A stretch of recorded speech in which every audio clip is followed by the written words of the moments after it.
The opinions expressed by tonight's guest do not represent the opinions or position of Spaced Out Radio, syndicated carriers, or anyone associated with SOR Media. Listener discretion is advised.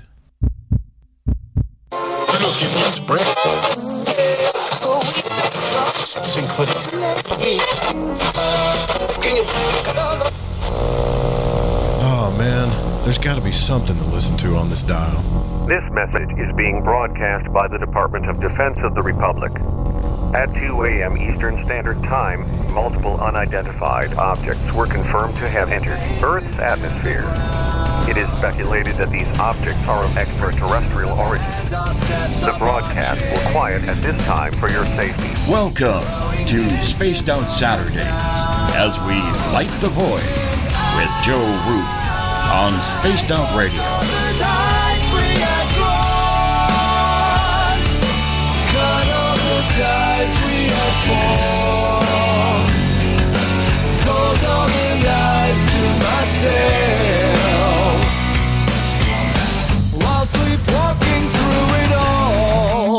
You can follow Joe on Twitter at Lighting the Void, on Facebook at Lighting the Void, and you can call into tonight's show at 501-777-5631. You can also follow Joe at spacedoutradio.com.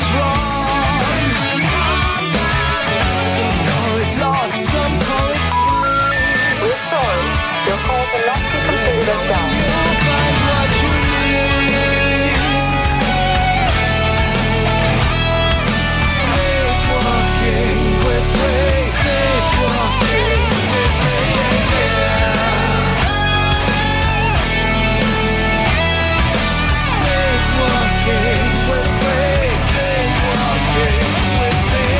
Remain seated, please. Permanecer sentados, por favor. 9, 8, 7, 6, 5, 4, 3, 2, 1.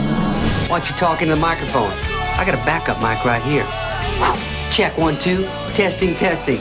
Yeah, they both working, and guess what? They don't like no feedback. What's up? Now, let's fire the show up and light the void on Spaced Out Saturdays with your host, Joe Root. Good evening and welcome to Spaced Out Saturday Tonight. I'm your humble host, Joe Roop. It's good to have you with us on another lovely Saturday night. I'm very honored to be here with you on this May the 12th on into the 13th. Thank you all for joining us wherever you're listening from across the World Wide Web or on our affiliate stations. Speaking of which, let's welcome those affiliate stations in. WQEE 99, Rock the Key down in Noonan, Georgia, home of The Walking Dead. We are also live as well on the United Public Radio Network on 107.7 FM in New Orleans and over 160 countries around the world. We are also live on spacedoutradio.com, Spreaker, and KTLK Digital Broadcasting, The Fringe FM. We rock out every night with Ron Bumblefoot Thal, formerly of Guns N' Roses, currently of Art of Anarchy. Bumblefoot is the official sound of Spaced Out Radio. We're also on Twitter at Spaced Out Radio. The Facebook page is Spaced Out Radio Show, and you can follow me on Twitter at Lighting the Void as well. Tonight, we're going to be speaking with Stephen Bassett, and this is a conversation that I've been looking forward to for quite some time. It's time to get down to the nitty-gritty. And I want to also mention that you can subscribe to the new YouTube channel, Spaced Out Radio. We're also on iHeartRadio in the USA. Also, we're on TuneIn. You can download the shows from iTunes. And, of course, the site is spacedoutradio.com. And remember, you can become a patron for as low as $1 a month at Spaced Out Radio. Now, if you want to take part in the show, sign into one of our chat rooms on Spreaker, on the UPRN chat room, on Facebook, or on the SOR Space Travelers Club on Facebook, and on Twitter, it's hashtag Spaced Out Radio. If we open the phones up, when we open the phones up, the number is 501-777-5631. I'll get to your questions in there as well. If you drop a question in the chat room, make sure that it's in caps so I can see it. Now, tonight, we're going to be speaking with Stephen Bassett. We're going to be talking about disclosure. Now, you all know that this is a subject everybody's been talking about, but I myself have not delved into the subject very deeply, and I think the man that we're going to be talking to tonight is the right person to do it with. And Stephen Bassett is the executive director of the Paradigm Research Group, which was founded in 1996 to end a government-imposed embargo on the truth behind extraterrestrial-related phenomena. He has spoken to audiences around the world about the implications of formal disclosure by world governments of an extraterrestrial presence engaging the human race, and given over 1,000 radio and television interviews. Now, the Paradigm Research Group's advocacy work has been extensively covered by national and international media, including featured by CNN, Fox News, MSNBC, The Washington Post, New York Times, New York Magazine, Washington Times, Chicago Tribune, and more. In 2013, they produced a citizen hearing on disclosure at the National Press Club in Washington. In November of 2014, they launched 2 political initiatives in Washington, D.C. One sought the first hearings on Capitol Hill since 1968 regarding the extraterrestrial presence issue. The other sought to inject the ET issue into the 2016 presidential campaign. Now, Stephen has appeared in many documentary films, and his lectures and interviews are on YouTube extensively. And you can check out the website at the Paradigm Research Group. Also, you can check out the political interviews at paradigmresearchgroup.org/WordPress/election 2016 political initiatives. We're going to drop all the links in there. We got the main website link up. Stephen, welcome to Spaced Out Saturday. Thank you so much for joining us. It's a pleasure to be with you, Joe. I think it's the first time we've ever interviewed. I'm sure it's going to be great. Yeah, I'm stoked about this because you don't hold anything back when it comes to this stuff. And, I think it's time that I talk to somebody about this, and I think you're the right guy for it because it has been a subject on a lot of radio shows. If you listen to any paranormal ufology radio right now, all you hear is Disclosure, DeLong, Bigelow, Podesta. You hear this stuff, and you've been going at this for quite some time. I mean, do you feel kind of vindicated right now? Vindicated. I don't like to think in terms of vindicated. I'm satisfied. It's pleasing to see this concept, which has taken many, many years to solidify, or at least to establish in the public's mind, this term disclosure, which is a special term. Obviously, everybody's familiar with the standard word. It's been in our language quite a while. But disclosure, as it's used in the advocacy movement, is an event. It's a capital D event.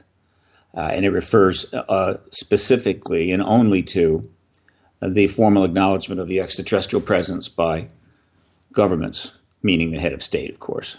So when a head of state of a country, it could be, and likely it'll be one country will start this, goes in front of the people and formally states there's an extraterrestrial presence, that is the disclosure event. And that is the disclosure that is starting to get a lot of media right now, a lot of press, and a lot of excitement. The small d disclosure, the revelation of information about the ET issue, which goes back 70 years, that's never stopped and continues now. But the small d disclosure truly becomes significant when the announcement is made, when the acknowledgement is made, when the government imprimatur is put on this issue, so that all the barriers that have been raised to block investigations and media coverage and the people's right to know are lowered. So that's what we're talking about tonight. And you're not going to rest until that happens, I'm assuming, based on all of your hard work that you've done. No. Right. This is not the kind of thing you get into and then, in a marathon you get into and then leave the course after 19 miles. No, you finish this race, hopefully in my lifetime. I've got quite a number of colleagues have not made it. They've been certainly looking to this themselves, and they were contributing to the process, but they did not make it to the finish line. I hope to. Well, I'm going to ask you a kind of maybe an obvious question here. There's a lot of, I guess, what you would call people that just are negative about this. They don't believe that it'll ever, like true disclosure, as you're talking about, will ever happen in our lifetime. That's a discouraging thought, but it could be a reality. Do you think that could actually be? I mean, they can't keep it a secret forever, right? It's not a secret. It's a truth embargo. hundreds of millions of people around the world know there's an extraterrestrial presence. It's no secret. Now, certain government research and re-engineering of technologies obtained from ET crash vehicles, that kind of thing, yeah, that's secret. But the general public increasingly knows that it's the truth. As far as this acknowledgement happening, it's inevitable. Absolutely inevitable. There's no way that you can continue this indefinitely. It's amazing that the United States and its allies, and with the, I think, not willful, how would you say, it's not part of our coalition that the Soviets and the Chinese have not announced this, but they could at any time. But the American allies have now maintained this truth embargo for 70 years. Without a formal announcement. It's amazing. It's an extraordinary accomplishment. So good on them, right? They felt it was for national security that we be kept in the dark. Okay. But it's just collapsing. And the internet is helping to ensure that. The internet was something they didn't see coming. It's been up for about 20 some years, 23 years, 24 years. And it just puts impossible pressure on this policy, and so it will end soon. It could very well end within 6 to 9 months, easily. I can't wait to ask you this next question, Stephen, because I've kind of taken this stance on the DeLong thing. It's been just saying the word, it's like a drink word now for people in the chat rooms and all the people, all the listeners. However, I always kind of thought that they were using, like it was just a thing to push back the mob, as you say, to say, look at this. We are doing it. We are working on it. Look at this. And I was glad, happy to have them admit it, right? But I felt like it was kind of, okay, here's a piece of a cookie. Now shut up and be happy. Like that's what they were saying to our community. Now, I don't know if I'm right, and I'm asking you about that, about the DeLong situation. Well, when we talk about DeLong situation, what we're referring to is the To the Stars Academy of Arts and Science Initiative, which is the name they gave it. Not a name I would have picked. I might have stopped right at Academy, or the To the Stars Initiative would have been, I think, pretty tight. But they went with a little more elaborate name. And Tom DeLong is the non-governmental spokesperson, I guess you could say. That's the role that he has with this. But it's not. He wasn't picked out of a barrel, picked in a lottery. He got this position because he has been pursuing the issue for many, many years, has plenty of money to do that, to go to events, to travel to cities, to try to meet with people that could be useful or have important information. And he'd been poking at him for some time. They knew about him. He didn't appear out of anywhere, nowhere. And it turns out that he was on stage when I think a lot of people inside the military intelligence complex decided to do something. They had an idea, and as it happened, it corresponded well with the pitch that Tom was making to some of them, because he'd gotten some meetings, and they saw a certain wisdom in incorporating him, having me part of what they wanted to do. And the principal reason, I believe, was because he's not a military intelligence complex person. He's a regular guy who happens to be a very good musician, who made a great deal of money selling millions of records, is well known on the internet, really very much speaks to the young people, not only just the millennials, but the one generation before them. He's kind of a hybrid. He's 42, but he looks 32. So he kind of reaches the Generation X and Generation Y. So as a spokesperson who is not connected with the military intelligence complex, he is a pretty good choice. And he's knowledgeable about the issue, very committed, and made it very clear to them in the meetings with the people inside the MIC that he respected their work, that he respected them, and that he would be responsible in how he shepherded this project. And so there you have it. The announcement finally gets made. We knew that something was in the works going all the way back to March of 2016. He'd been working this issue since early 2015. The announcement of the To the Stars Academy of Arts and Science project was probably supposed to happen after Clinton's win. Would have been in probably December or so of 2017, maybe, December 2016, maybe early 2017 after she took the White House. When she lost the election, everything was thrown up in the air, and it took them about 10 months to regroup, and they finally launched on October 11th, 2017. So, what is this? What is going on? As you suggested, some people in the net are saying it's a diversion, a distraction, they're playing a game, and what have you. Mm-hmm. That's fine.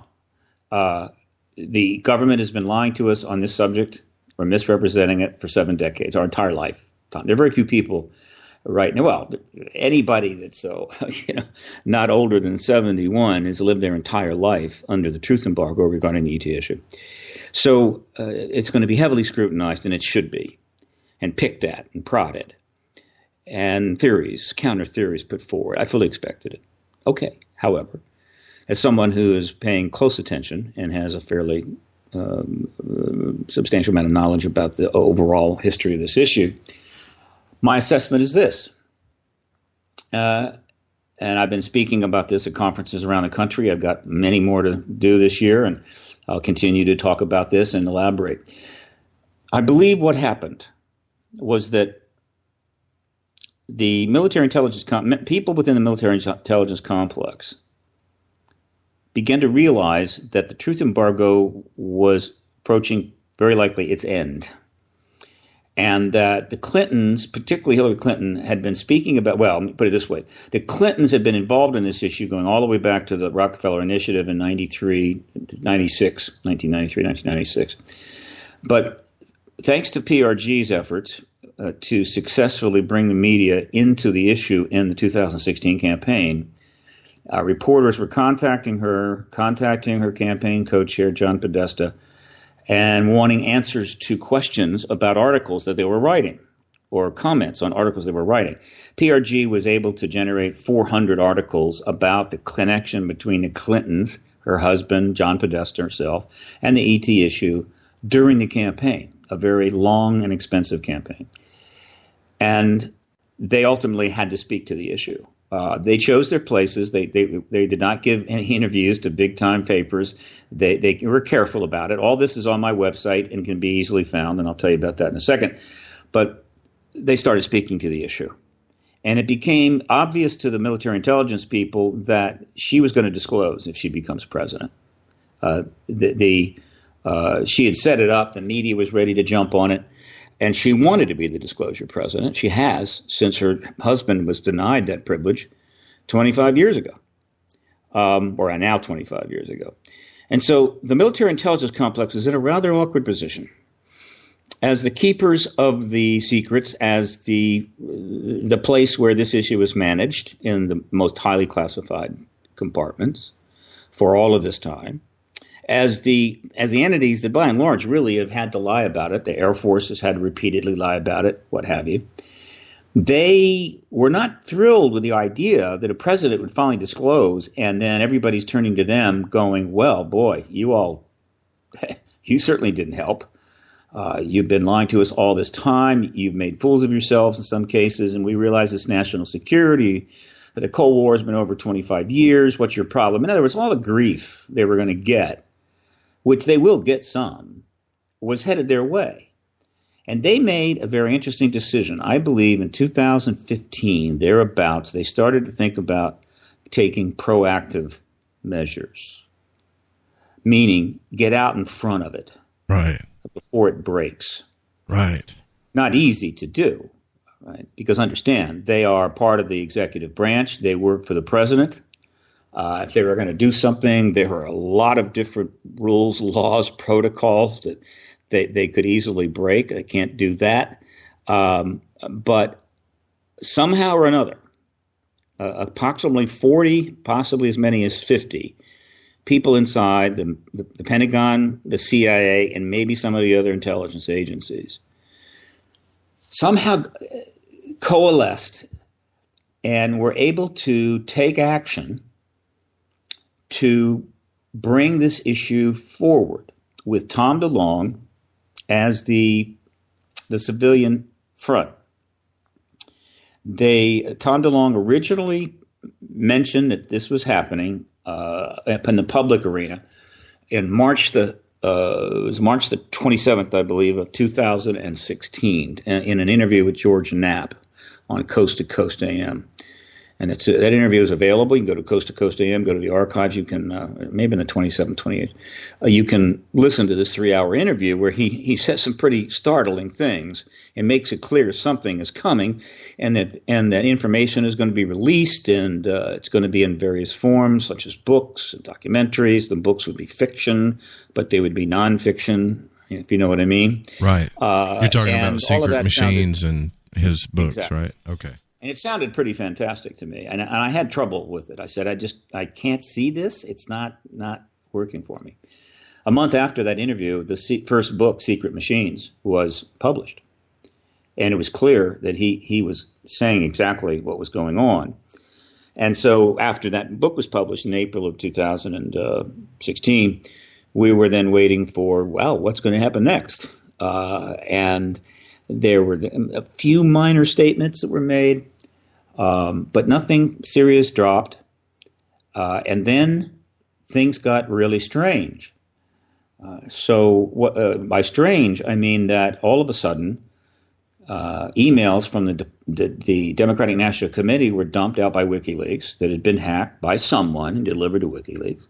Created a bit of a hubbub, but it wasn't major.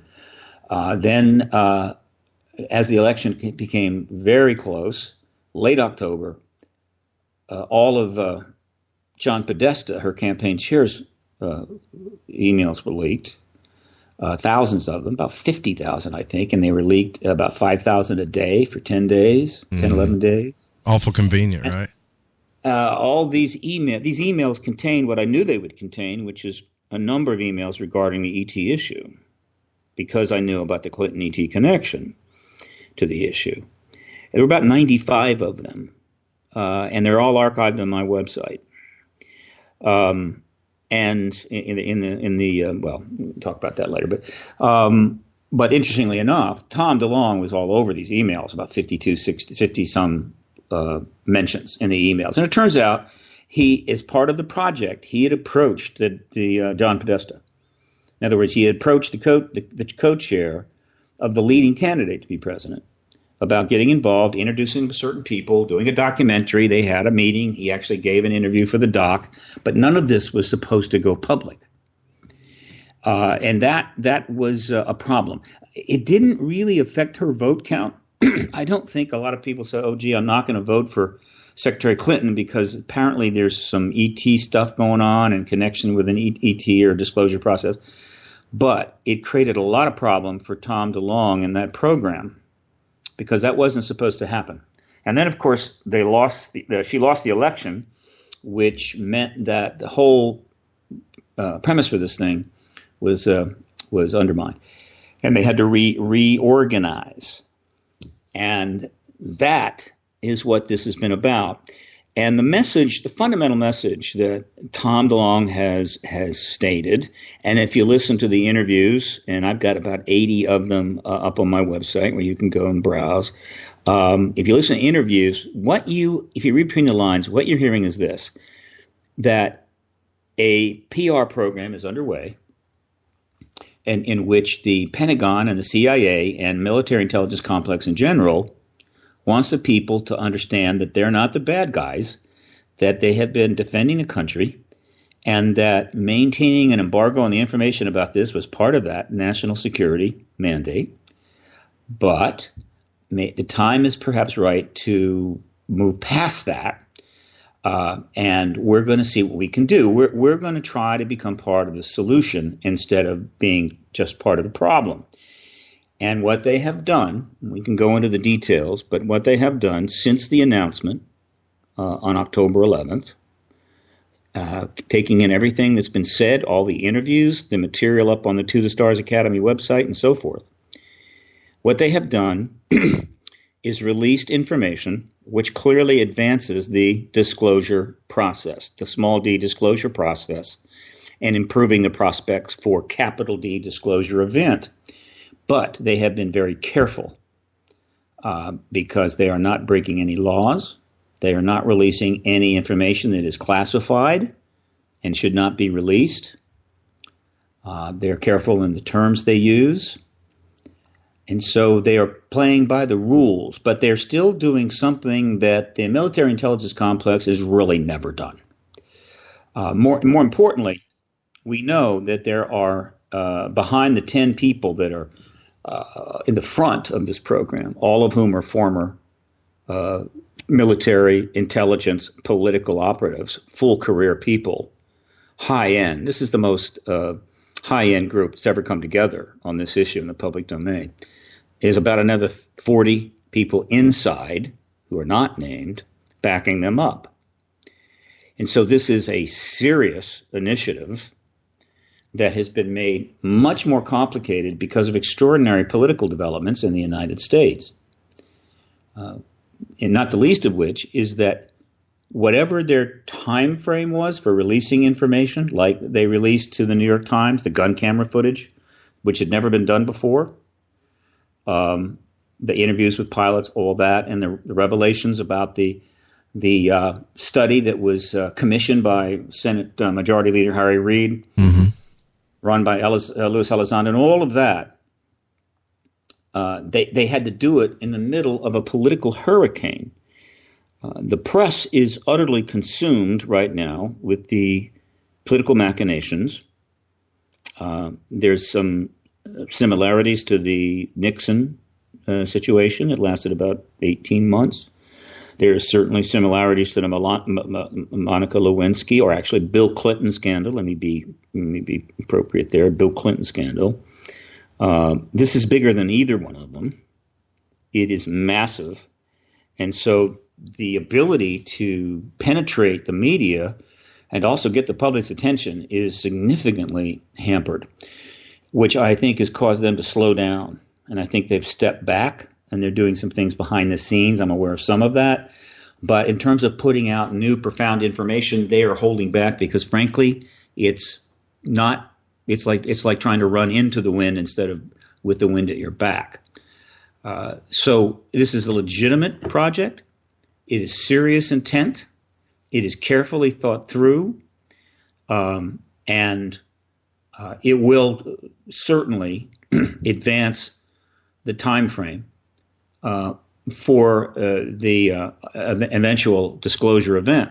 Well, I mean, I don't know about. I'm sorry, but I don't know about how you feel about it. I mean, I kind of do know how you feel about it now, but with the serious stuff going on, Israel, Russia, Korea, and everything. When someone brings up UFOs or disclosure, it's almost like it's not that important. But if what I'm saying is, if they considered this, like if it was a reality, if they really thought, okay, there's ships from other worlds that are landing here with superior technology, in my mind, that would be a priority. Of course it would be a priority. It's the most important issue in the world. It has been since since the phenomena became extensive and global in early 1947.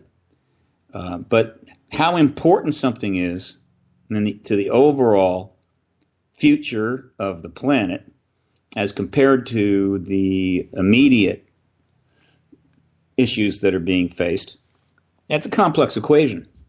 When the Roswell crash occurred, of course, that created a real problem for them because it almost got away from them.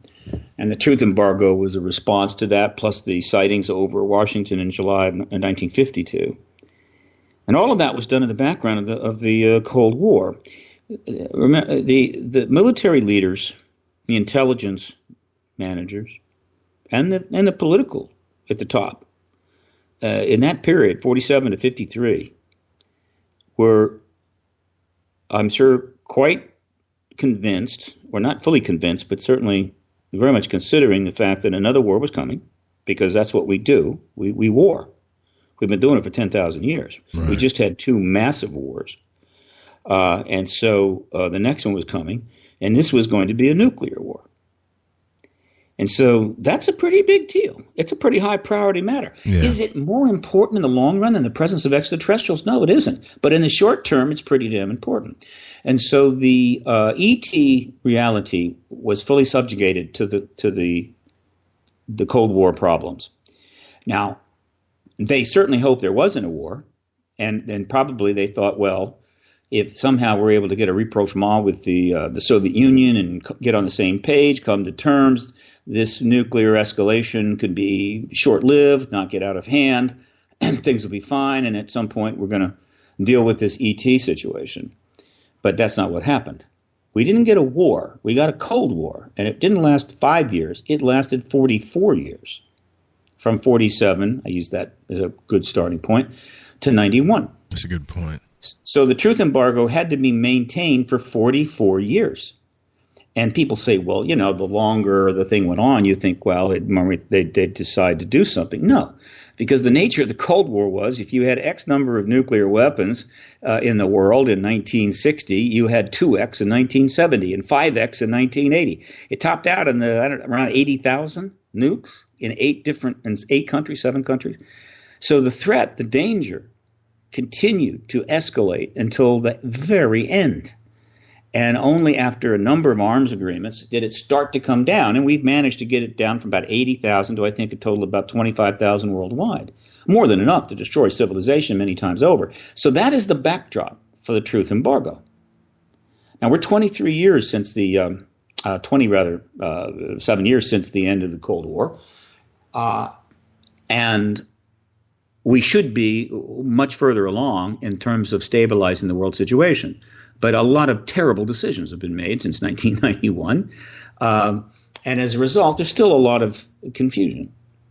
But the issue in Korea, the issues in the Middle East, serious, absolutely. There's ways to deal with them. We refuse to take the proper measures. And they are of concern. Are they more important than the ET issue? Not even close. But the problem right now is not that Korea and the Middle East is preventing movement towards disclosure by our military intelligence complex. The problem is the chaos generated by American politics, which is off the scale. It's hard. There have been I think there was utter chaos right after the French Revolution in France. There have been other instances in the past. You can find them when things are just absolutely, there's no rhyme, there's no reason. It's kind of madness. And, people sort of, they weathered through it. They did their best. We're in that situation now. That situation is, in a sense, more difficult to penetrate.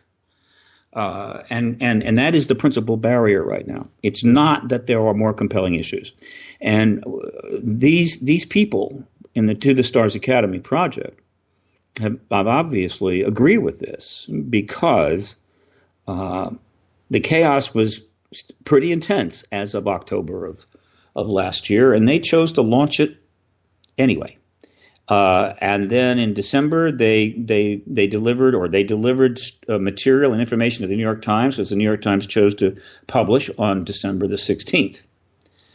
The chaos, though, escalated even more and has increased steadily since the New York Times article.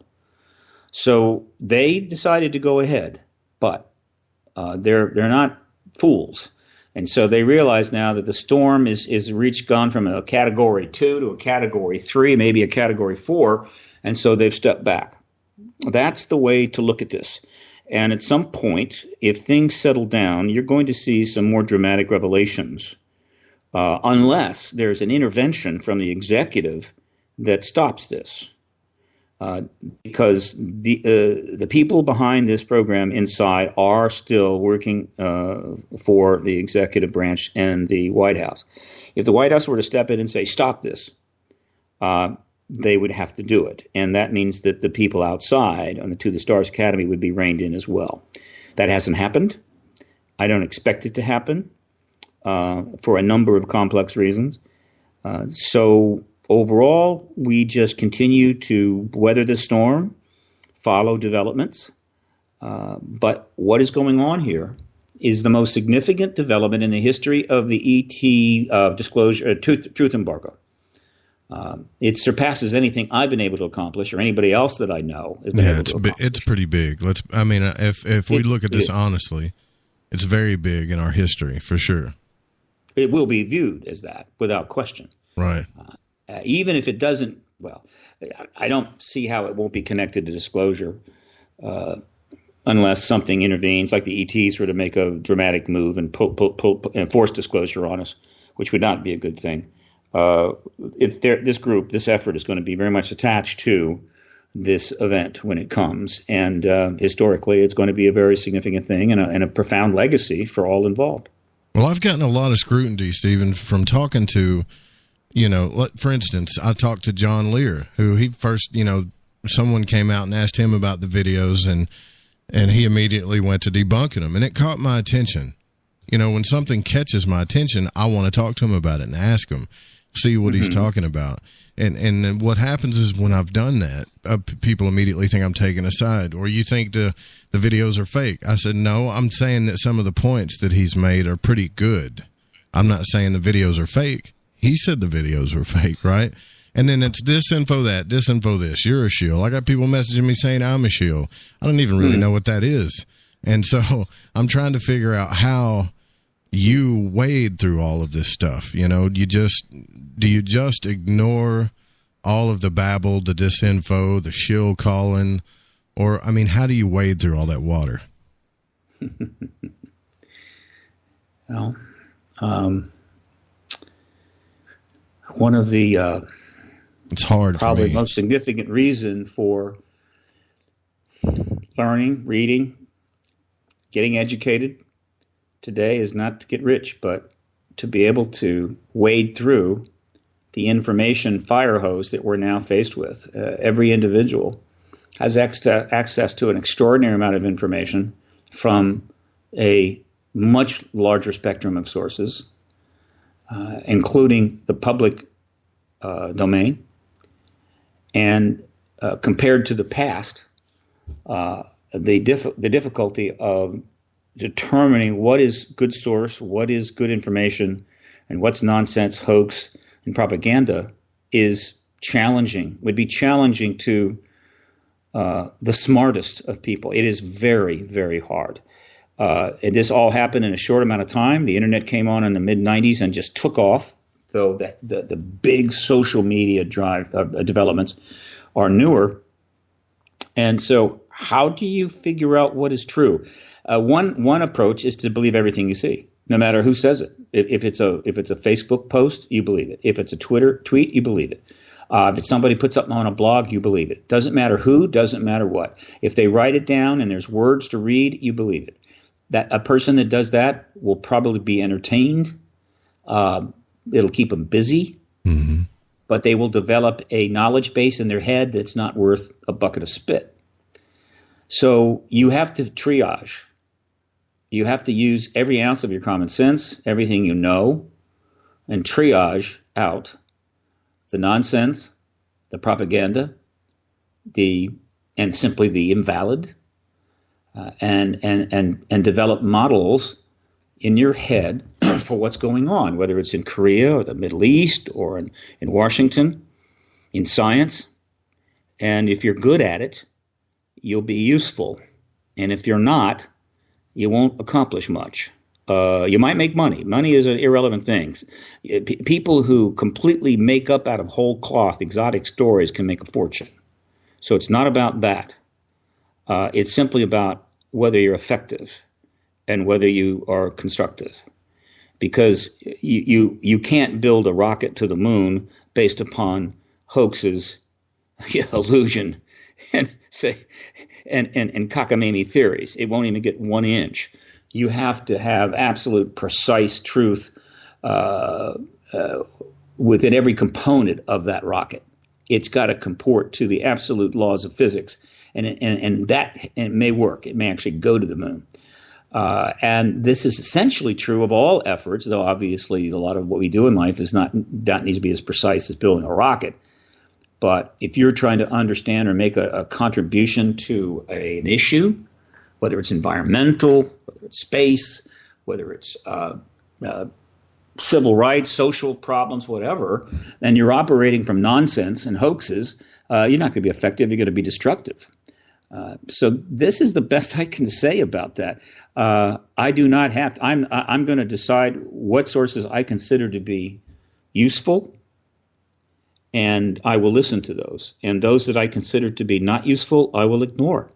I don't have time to chase down every theory that somebody can come up on Facebook. Right. It's funny you say that. A man actually, the flat earth guy, they had a guy that actually did build a rocket and shot himself up, and he built it out of his backyard and shot it up into space trying to prove his point. And it didn't it was all a show. It didn't really work out, but it was a piece of performance art. It was fun. He's like to kill him. The flat earth thing is it should be. It's a fun joke, but anybody that actually takes it seriously, really, unfortunately, probably should get help or get some couch time. That's what I tell them. Busy, because the 21st century is not someplace they want to live. But whatever. Again, you have to triage your way through nonsense if you intend to use the internet as a means to conduct your affairs. If you cannot triage, then you're going to have a real problem, and it can be brutal. Kids, for instance, who maybe, particularly if they're pubescent, post-pubescent, 15, 14, that very sensitive time, they're unable to triage the stuff that they see on the net, posts that come out, may be directed at them, coming from idiot kids in their class. They're unable to triage that and go, well, that's just stuff from that fool, and they're saying that. And yeah, other people are reading it, but that's just the nature of the internet. And they become incredibly distressed. For them, it's as if that those statements were put on the front page of the New York Times. And after months of that, they go in the bathroom and hang themselves. Mm-hmm. That's a tragic example of what's going on almost every level. People's lives are being destroyed by false posting, libel, misrepresentation. Science is being undermined. Politics is being undermined. And this is a fundamental aspect of our constitutional republic. Freedom of speech is extremely important to us, and we're going to keep having freedom of speech. But the founders who made that the First Amendment, for a very good reason, in their wildest imagination, could not have envisioned social media and the internet and the power that it has. They could not possibly have imagined a world in which virtually anybody, and eventually it will be anybody, can actually put stuff up about whatever they want and have it be seen by large numbers of people with a structure built in that allows it to be spread exponentially around the world. They could not have imagined that. And so what we're going to have to do as a society, assuming we don't have a nuclear war, is we're going to have to fully address this new paradigm and configure our actions, our education, and other institutions in such a way is that a person could be born into this world, deal with the internet from the age of 4 or 5 on, and have it be a positive for them and not a negative. And we haven't had the internet didn't arrive with a rule book or a manual or anything. It didn't arrive with it just arrived. It was just there, and we're still trying to figure out what the hell to do with it, and how to deal with what other people do with it. And so, a generation of Americans is certainly going to be it has been the experimental group. And they are working hard and in some cases making progress on how to confront this information fire hose. I fortunately just have to deal with one issue, basically. So I don't have to deal with the propaganda nonsense that's going on across the board in almost every area. I just have to deal with what's posted, written, and discussed about the ET issue and disclosure. Gotcha. So you stay focused on that, and that's it. Right. And after 21 years in the field, I'm pretty good at being able to triage out the BS. And so what can I say? people come to me and say, what about this? What about that? And my answer is, I have no confidence in that. I have no confidence in this. Well, they say, what do you think? And I'll tell them. And people can say, okay, they're comfortable with my assessment of these things, or they're not. That's okay. They're having to do their own triage. But the one thing, one of the quotes that I use now, I say quotes, one of the quotes that I made up, and I use in my presentations. I think I've got it right. It's the tragedy of institutional lying is when the truth finally does show up, it's not recognized. And we are going through decades of institutional lying. And of course, the ET truth embargo is part of that institutional lying. It just happens to be about an incredibly important issue as opposed to maybe lesser issues. And the truth embargo has had the effect of creating the vacuum in which all this other stuff can just be sucked in. I mean, if a group of people wanted to go online and come up with a bunch of cockamamie theories about, say, quantum mechanics, meaning I'm channeling somebody from the 29th century and they've told me that this is the real way that atoms works is this, it would go nowhere. Right. Because the field of quantum mechanics is highly studied and sophisticated. And of course, the political authorities don't intervene there at all. But the intervention on the ET issue has created this truth vacuum. And as a result, if you're not careful, you just run around in circles year after year after year until you die, chasing shadows and false statements, going up box canyons, chasing your tail like a dog. I'm not going to chase my tail like a dog until I drop dead. I'm going to push forward to get this issue resolved. And I'm not going to be distracted by the hoaxers, the confabulators, the entertainers, the showmen, the showwomen, the propagandists, the debunkers, the skeptics. Well, skeptics are fine. Debunkers are not. Right. That's what I've been saying. Professional debunkers are the most annoying people in this thing right now. Like they base their whole thing on debunking. I'm not about finding about truth. I'm just about debunking people. That's what I'm about. And I'm thinking, come on, man. They're not nice people, and there's almost a sickness to it. And we know some of the better ones. We know some of the worst. There are less and less at present, though. On the ET issue, the debunkers are being slowly driven off the stage.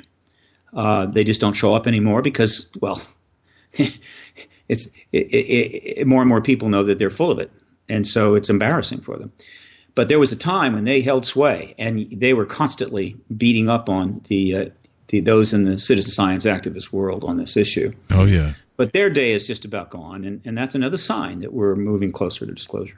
And standing up to them, I think, in a very public way is the best way to do it. I think Graham Hancock did a good job, and a couple other people. I got a couple of questions here, but I want to ask this one before I forget. So the political debris, let's just say all of the debris that's going on right now is I guess, a problem when trying to get down to this because all the stuff that's going on, you're right. I mean, nuclear war is a priority, definitely. But other than that, what has been your biggest challenge going through this? You mean right now or in general? Right now.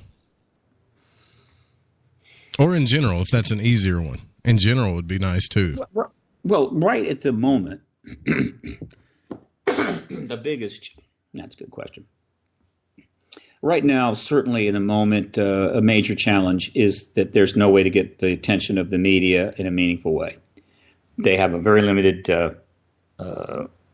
amount of time to devote to this. The political situation is generating front page stories every single day. So you have to step back and do other things. I have colleagues, they'll go write a book or two.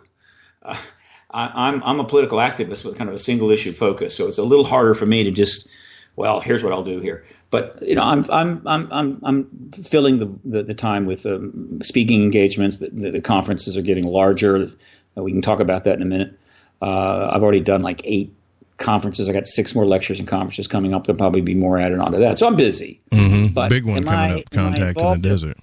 Yeah, am I involved in what I would call a strong project that can impact disclosure? No. I mean, I threw everything I had at the political initiative in the last campaign. 2 years, $50,000, generated 400 articles, had 42 reporters on an inside source list, forced the Clinton campaign to speak to the issue, even though they didn't want to, because they wanted just to get to the White House, and then they could do what they wished 11 times. But the loss of her loss, I'm not talking politics here. I'm talking about whether disclosure was going to happen or not, blew all that up. So that was my last major initiative. I'm trying to find a way to get another initiative going, but right now I'm drafting behind the To the Stars Academy. In other words, they got out there, they're out in front of the pack, and I'm trying to get my car up as close to them and close to their back bumper as possible and draft. I can understand that. Overall, though, the number one challenge in this issue is money. There isn't any money. Getting funding for this issue is very difficult. The amount of money that's been put into this issue that hasn't come out of the back pocket of the citizen science researchers, who are universally poor, is so small, it's profound. And by that I mean simply this, that the disclosure movement to end the truth embargo on the ET reality is the most important activist movement in the history of the human race. And it's the least funded major activist movement in all of, well, and certainly in modern times. Right. The truth embargo made that possible. They were successfully able to build enough ridicule around the issue by denying it, undermining it, what have you, that it tainted it to the point where people with funds, universities, philanthropists, and what have you, and media that could have done heavy investigations, investigative journalism, which would have certainly advanced the issue, wouldn't go there. And this kind of embargoing, this kind of it's called an intellectual ghetto, is that's a good term. I like that. Forgive me. It's just like the intellectual ghetto that started the process that ended up being the Holocaust. First, the Nazis intellectually ghettoized certain peoples, particularly the Jews. They intellectually made their views and what they were to be tainted, corrupted, so that people were offended and wouldn't talk to them, isolated them, right? In other words, they built an intellectual ghetto first, and they were very effective. And it got so effective, they were eventually able to build real ghettos with brick and mortar and put them in them. And then it escalated even further when the ghetto became concentration camps and ultimately furnaces. This has happened before. And I want to be quite clear here. In principle, the ET truth embargo is no different from that, except that the people that built it felt that it was in the national security and justified. But I got to tell you, the people that were building the Nazi regime felt what they were doing was in the security or in the national interest of the fatherland and justified. The governments always feel that the most egregious acts they take are justified. So justification doesn't really carry a lot of weight with me. What carries weight is what is true and what is not true.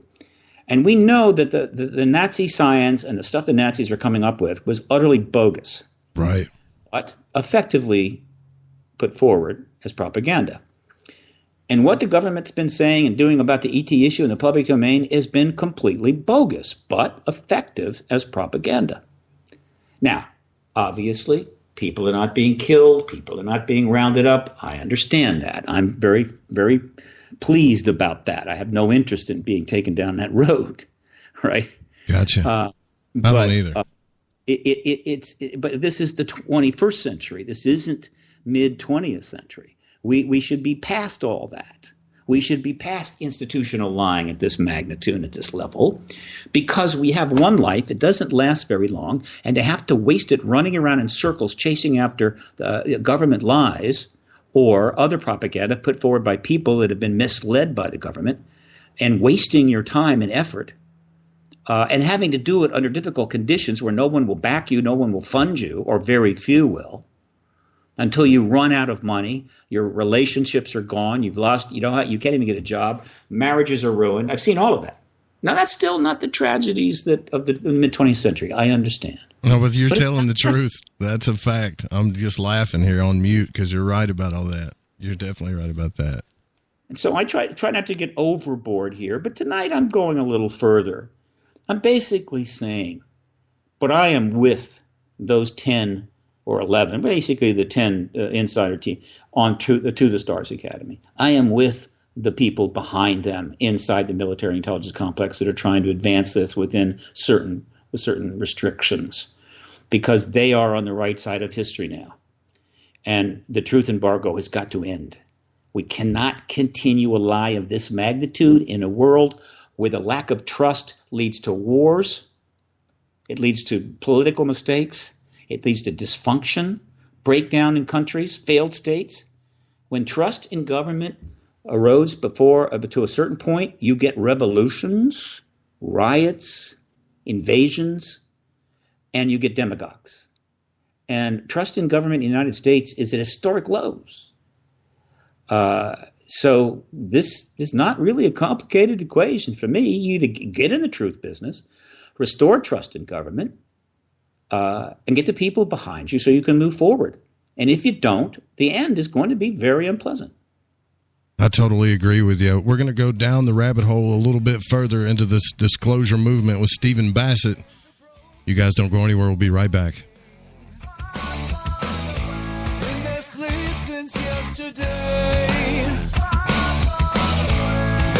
The freedom to post what you want, when you want. That's the social media freedom you need. Social Media Freedom is the free app in your app store. No need to worry about going to jail or being shadow banned any longer. It's the freedom to say what you feel. The freedom to know Big Brother isn't watching. It's the way social media is supposed to be. Social Media Freedom. It's time to set yourself free. Download from your app store today. The first annual Caribou Paracon is happening September 28th to 30th in the 108 Mile Ranch, British Columbia. Brought to you by the Canadian Society of Questers and Spaced Out Radio.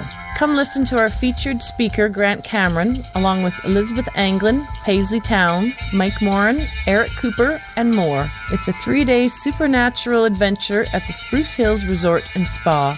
Tickets for the weekend are $150 Canadian. The Caribou Paracon, celebrating everything paranormal.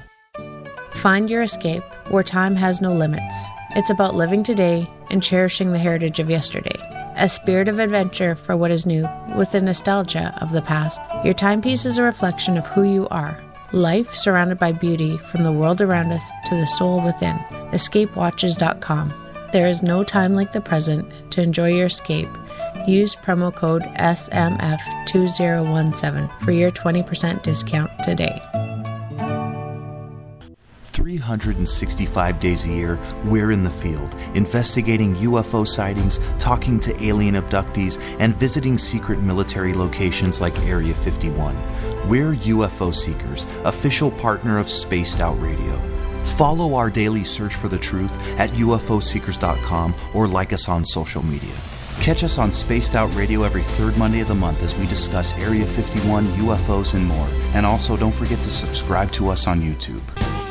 It's paranormal news at its finest. Welcome to The Encounter. At spaceoutradio.com, The Encounter online is SOR's trusted news source for everything weird and strange going on around the world. This is news editor Eric Markham. Our team of journalists are scouring the planet for those strange stories that rarely make the mainstream. No fear-mongering or fake news here. Head over to spaceoutradio.com and encounter The Encounter. Want to learn more about aliens, cover-ups, conspiracies, cryptids, and the paranormal? All you have to do is tune in S4 as we take over the Spaced Out Radio night, starting at midnight Pacific, 3 a.m. Eastern, each and every Saturday night, right after Spaced Out Saturdays. Hi there, this is Eric Cooper from Forest Moon Paranormal. Join me, Corey Ruiz, and friends as we discuss the hot topics of the night. It's fun, entertaining, and as dark as the night. Find us at spacedoutradio.com. Are you an experiencer? Have you had run-ins with strange creatures you can't explain? ETs, Dogman, Bigfoot, werewolves? They're enough to scare the daylights out of anyone. Hi there, I'm Butch Witkowski from your 4-Cop. And on the last Monday of every month, you can listen to me and the host, Dave Scott, talk about the weird and the strange being reported on Spaced Out Radio. I'm going to bring my investigations and sources, you bring your experiences, and we'll figure out the rest together. Strange Days on Spaced Out Radio. Come tune us in at spacedoutradio.com. Do you want to know what's really going on in your world? Do you have questions about who you can trust in the mainstream media? Then look no further than the Rebel Planet. Come get the straight answers right here at spacedoutradio.com. Join me, Jamie Sexton, creator of Rebel Planet News, as I fill you in on the stories behind the stories. All you truth seekers, be sure to tune in to Rebel Planet on spacedoutradio.com the third Thursday of every month. Heading to Vancouver and looking for some great nightlife? The Moose Vancouver is the place to be. Catch a game on one of the big screens or just come rock out to your favorite 80s and 90s hair bands. Great food starting at $6.95. The Moose Vancouver is open until 2 a.m. nightly. It's easy to find near the corner of Nelson and Granville. The Moose Vancouver is the official rocking bar of Spaced Out Radio.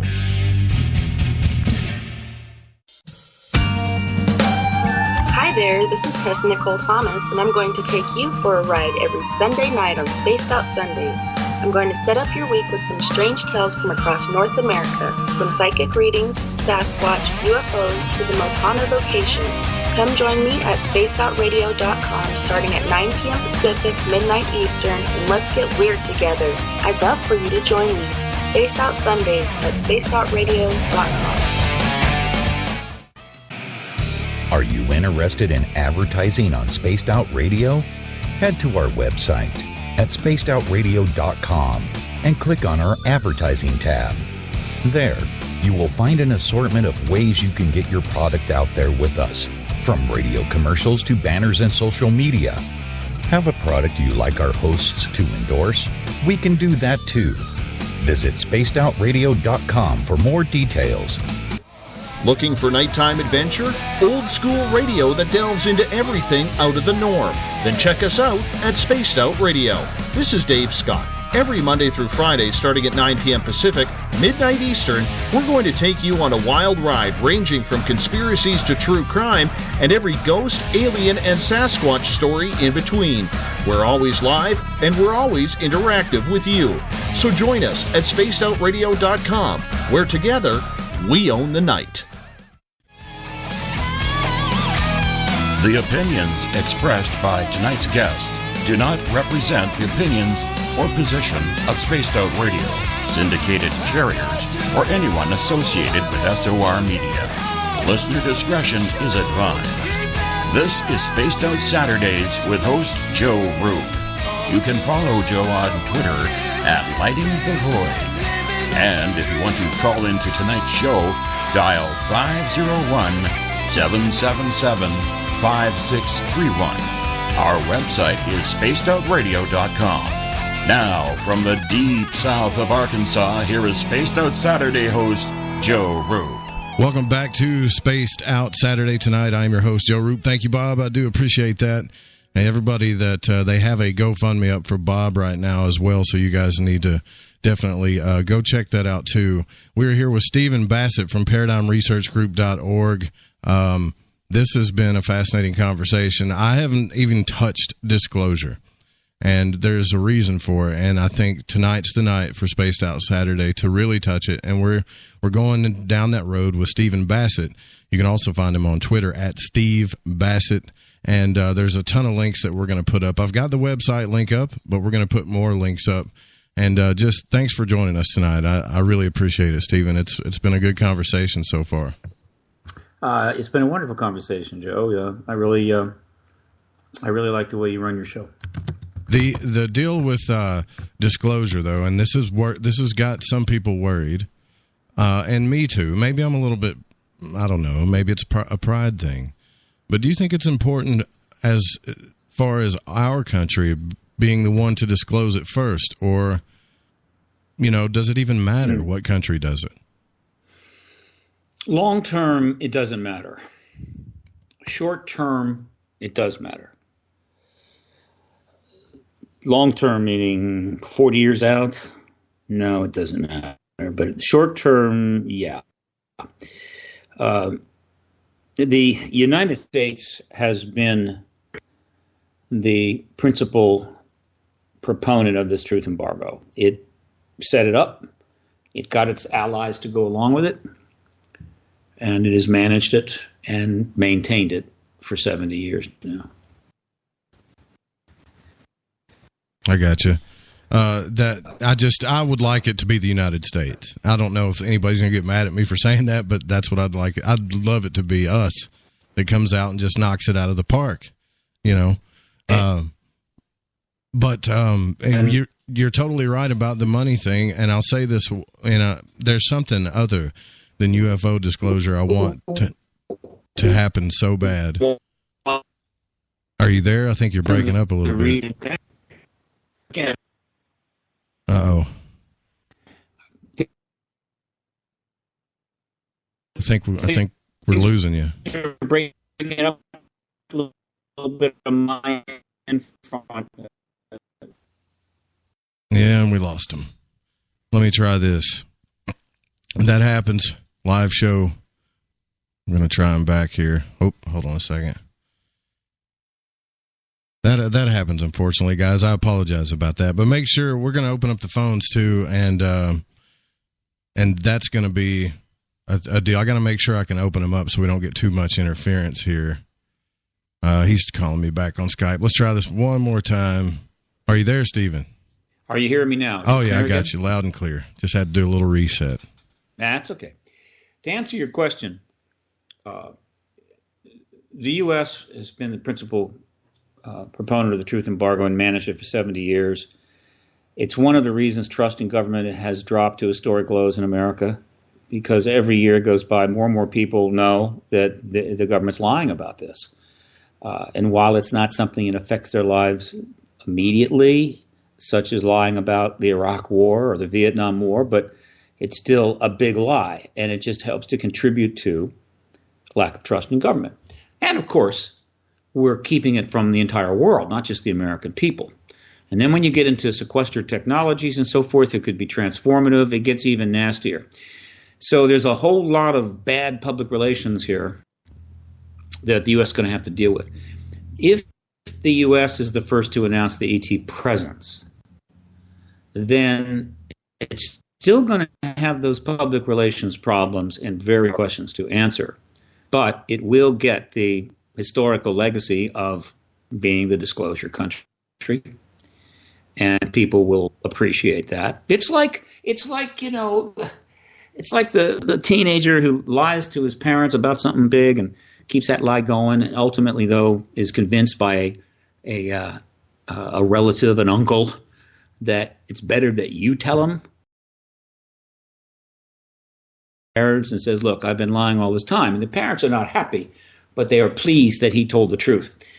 And the U.S.'s position in the world and its status in the world, which is constantly being undermined by extremely bad political decisions and our war policies, is important, because we still represent a lot of ideas and concepts that are worthy of pursuit and emulation. And we have the ability to affect the outcomes of a lot of things in this world. And so consequently, our status, if our status collapses or collapses more, we're going to be less effective.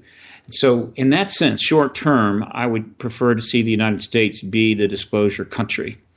But if it's going to continue to drag it out,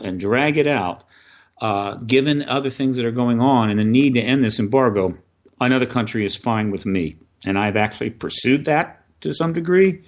And if it happens, it happens. And it will not be good short term for the United States. There will be a heavy price paid for that procrastination. And I remind the government of that every chance I get. And I just did it again. Well, I'm glad that you're doing that. You kind of remind me of the Howard Hughes of UFO disclosure. That's who you remind me of, because he was bound and determined to get that spruce goose going. and would face the world on it, and I love that attitude. I think more journalists and more people need to have that attitude. It's one thing to talk about it, but what are we doing? I mean, what kind of movements are we doing? The conferences are great. You got some big ones coming up too, Contact in the Desert and some more, right? Oh yeah. And that stuff to me is wonderful, but I got to tell you, Stephen, when they came out with the disclosure in December, the videos, I ran up and down my neighborhood, just like, hey, you guys. I felt a little vindicated, a little bit, and nobody even batted an eye at it. It was like, yeah, really, that's cool, and they just kept on moving. And I'm thinking, how can you not think that this is huge? So there is that thing where some people just don't even want to acknowledge it. Think of it this way: if you've been living your entire life under an embargo on this issue, and the government's denied it for decades, just getting even a New York Times article, which we know how important that is, where it reveals some new information, is not going to obliterate 70 years of propaganda. But I assure you that if you were to talk to 1,000 people, you would find a certain number of those 1,000 who were impacted by that new information, particularly the Times articles and so forth, and their attitude changed. So this is not the kind of thing that it's every article, every small D disclosure event picks up a few more people. It gets a few more people off the fence. But it's not a dramatic, overwhelming process. Now, if the ETs were to put a 5-mile craft over Washington, D.C. and leave it there for a couple of days, I assure you that would be dramatic, and you wouldn't have any trouble getting people to take it seriously. Fortunately, they haven't done that, because that would be very destructive.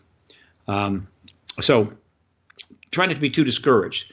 We know how important that is, and I assure you an awful lot of people around the world have read those articles. And on this very important 2-hour opening premiere episode of Ancient Aliens, the 13th season, which was on the 27th of April, 2 hours, which you can see if you've got a television provider, cable provider, whatever, and you go to the History Network, History Channel Network, you can sign up with that and you can watch them. They're up there now, and they're going to replay them. But the 2 hours was devoted to disclosure. It was devoted to the truth embargo. This is the first time they've ever done that, and the reason they did it is because of the To the Stars Academy developments. They saw that and said, "My God, there's a sea change underway," and they interviewed me for an hour and a half. Nick Pope's on there, Richard Dolan's on there. It's all about the truth embargo, basically, and about disclosure in the To the Stars Academy, and my work is heavily featured. This is a significant thing, and that was just 10 days ago. They had an audience of 1.2 million that night. But then they'll re-show it. It'll be seen by a couple million more, and then it's going to be online and forever. How many millions of people eventually see that episode, I don't know. But that was a significant episode, significant 2-hour premiere. So again, the truth embargo will take another hit there. Right? And when again, if it wasn't for this political hurricane that's going on, I think there would have been a lot more follow-up to that show. And it might have stimulated some interviews. I was all over that show and very heavily, prominently featured. Under normal circumstances, I might have gotten a call from any number of networks saying, "Why don't you come on and talk about that?" And I didn't get a call because it's all Trump all the time right now. Yeah. And that's the world we live in. Deal with it, accept it. And until it's otherwise. Let me ask you this. Do you think that, and I had another person I think actually wanted me to ask you this, do you think that we're going to have to wait until someone else gets in office? I mean, is it just not going to happen? I mean, because, look, I'm not on one side of the fence, or I kind of stand back and watch politics, to be honest with you, but I got to say, while this guy's in office, it seems like there's a whole hell of a lot of stuff that's just going to happen while he's here, And I'm thinking maybe we got to wait it out. I don't know. This is very complicated. Again, one of the things I'm following the news intensely, virtually all day, every day. I go to bed at night with the computer on a timer listening to the news so that my computer will turn off and not run all night. The situation is extraordinarily complicated. And part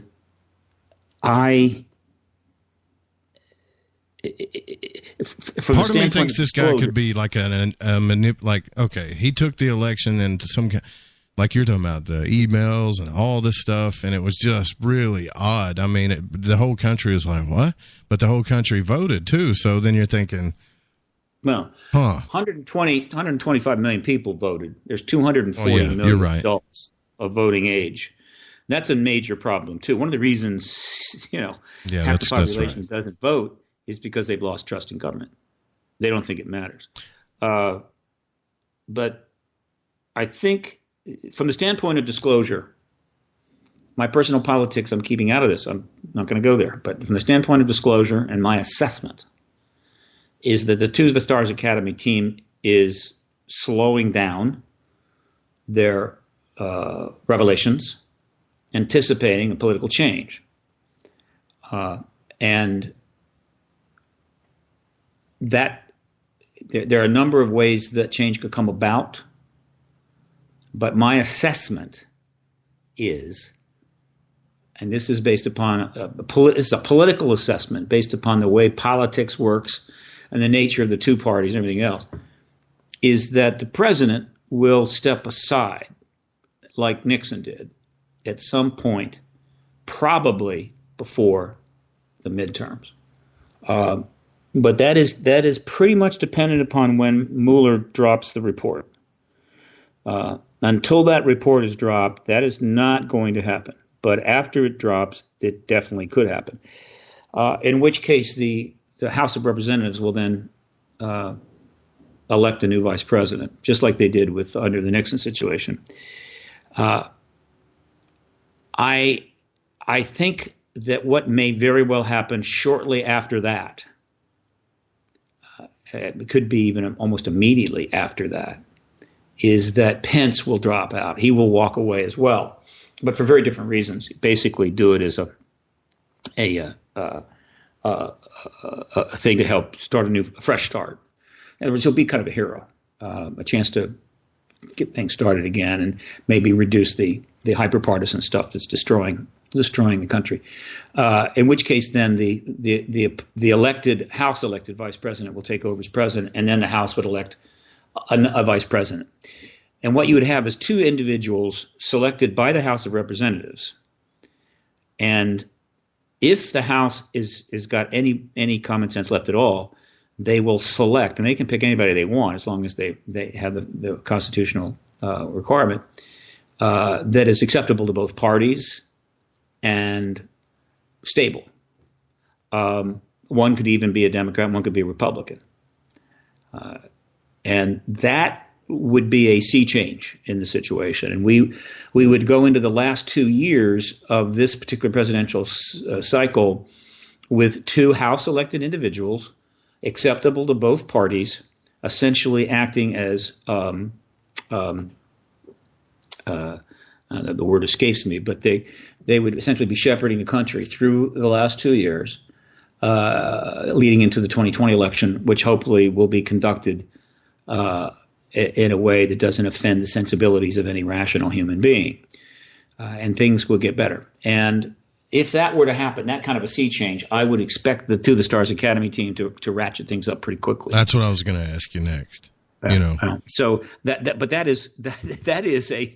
is a one scenario of dozens of possible scenarios in an extremely complicated situation.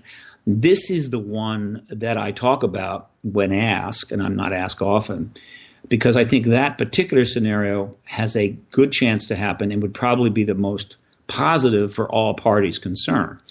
Just about everybody would be a winner here. Whereas almost every other scenario that I've thought through, big damage is done. I mean, serious damage is done. It's a lose, lose, lose, lose as opposed to a win, win, win, win. So we'll see. But right now, there's utterly no way to know what's going to come next. But I do know this: the pivot point for all of this is when Robert Mueller drops his report. And that's when you're going to start seeing things shape up very quickly in terms of what people intend to do. Until then, everybody has got to stay back. They're holding back, holding their fire, holding their decisions because they know they cannot take actions or make any dramatic moves until that port is dropped. Because if they do, then they will be intensely accused by substantial segment of the American people as acting as judge, jury, and executioner without the evidence. There's a lot of evidence that's mounting out there, but it's not part of a formal investigation. It's essentially stuff that's just popping up here and there, being leaked, being brought up on the news. That's not enough, and that's not appropriate. How much do they really know, though, you think? The presidents themselves? Because there's this whole thing about how, there's this, the CIA, the Black Cabal, and this other organization that we don't really know who they are, but we know they exist, and they keep the president in the dark. They use him as a puppet and stuff. And I'm thinking, not sure what you're talking about. What organization are you talking about? That's just it. That's called the Cabal. I don't even know what that is. That's a meaningless term. I mean, the cabal. Thank you.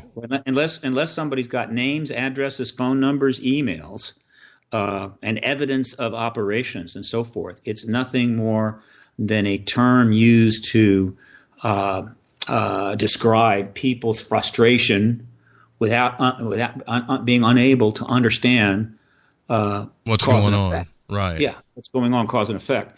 It's a shortcut. It's a crutch. I don't use it.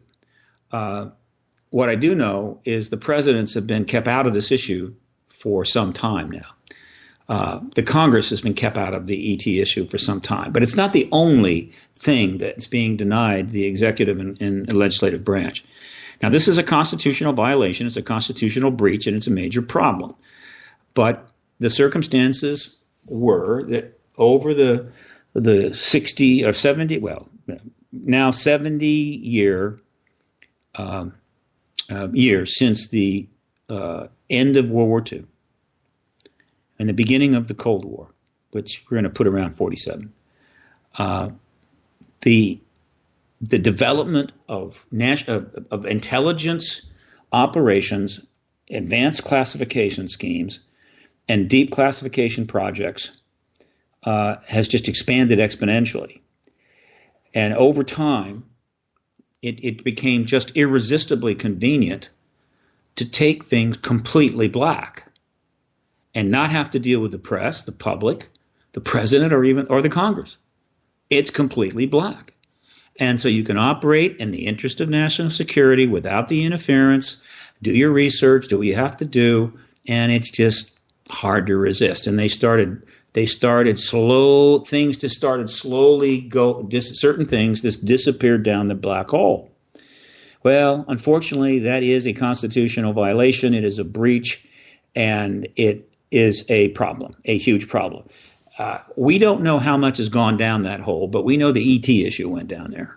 How much gone money? How much of the money, though, Stephen, do you think that they've used again? I mean, billions and billions of dollars. 22 million is not even close, in my opinion. That's just my opinion. I have no basis. Forget that. That whole. Well, we can talk about that later. But that's don't even think about that. That whole program was created to service Harry Reid, to keep him happy. The government's been investigating and dealing with the ET issue 24/7, 365 days a year since 1947 without stop. I can assure you that when they shut down Blue Book, people thought, well, I guess they don't investigate UFOs anymore. That's the funny thing. They never stopped investigating the phenomena, but they needed to put a show program together because Reid was the House Majority Leader, and they couldn't tell him no. And so they put something together, put somebody on top of it, did some things until it was over, and then they moved on. But that is not the Blue Book was not in fact the core of the investigation of this phenomenon by the United States government.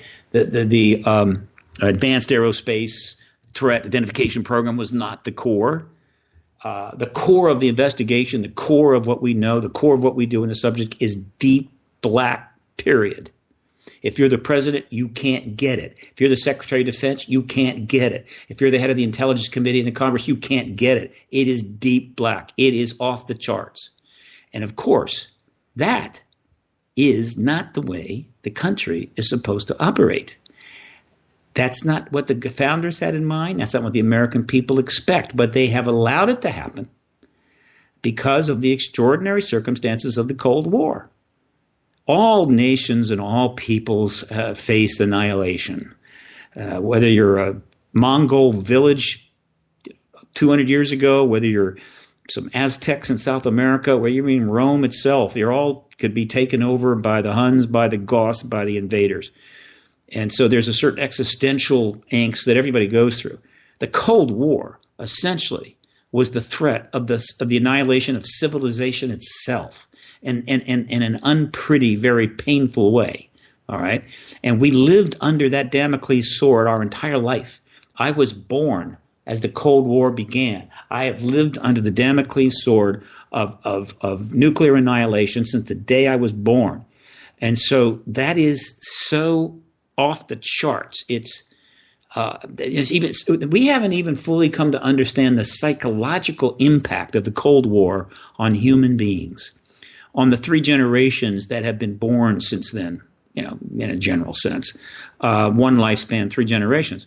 But I assure you that history will show that it had a profound effect on the psychology, the worldview, the actions of all the humans on this planet. And so we had to deal with this extraordinary thing. And so because of that, we allowed a lot of things to happen. We allowed the Vietnam War to happen.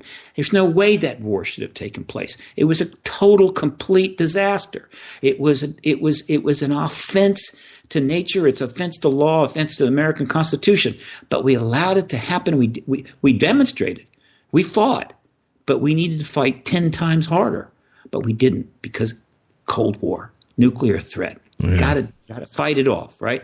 And we've justified everything under that basis, including the creation of what I call the secret empire, what Richard Dolan calls the breakaway civilization. Some people call the deep state. These definitions get muddy, and I'm not in agreement. No, we're not all in agreement on that. What I call the secret empire is the total black world, everything that's classified, everything that's hidden from the general public. And that we know that there's black and there's really black and there's total black and there's complete black. There's many levels to this. We've allowed that to happen. And now we have the task of undoing it. And that is not going to be easy, I assure you. But if we don't, the black world will one day emerge out of that basement, the basement of the House of State, where the doors have been locked and sealed. Those doors are going to open, and that black world is going to come up, and it's going to take it all down. Sometimes I wonder if they're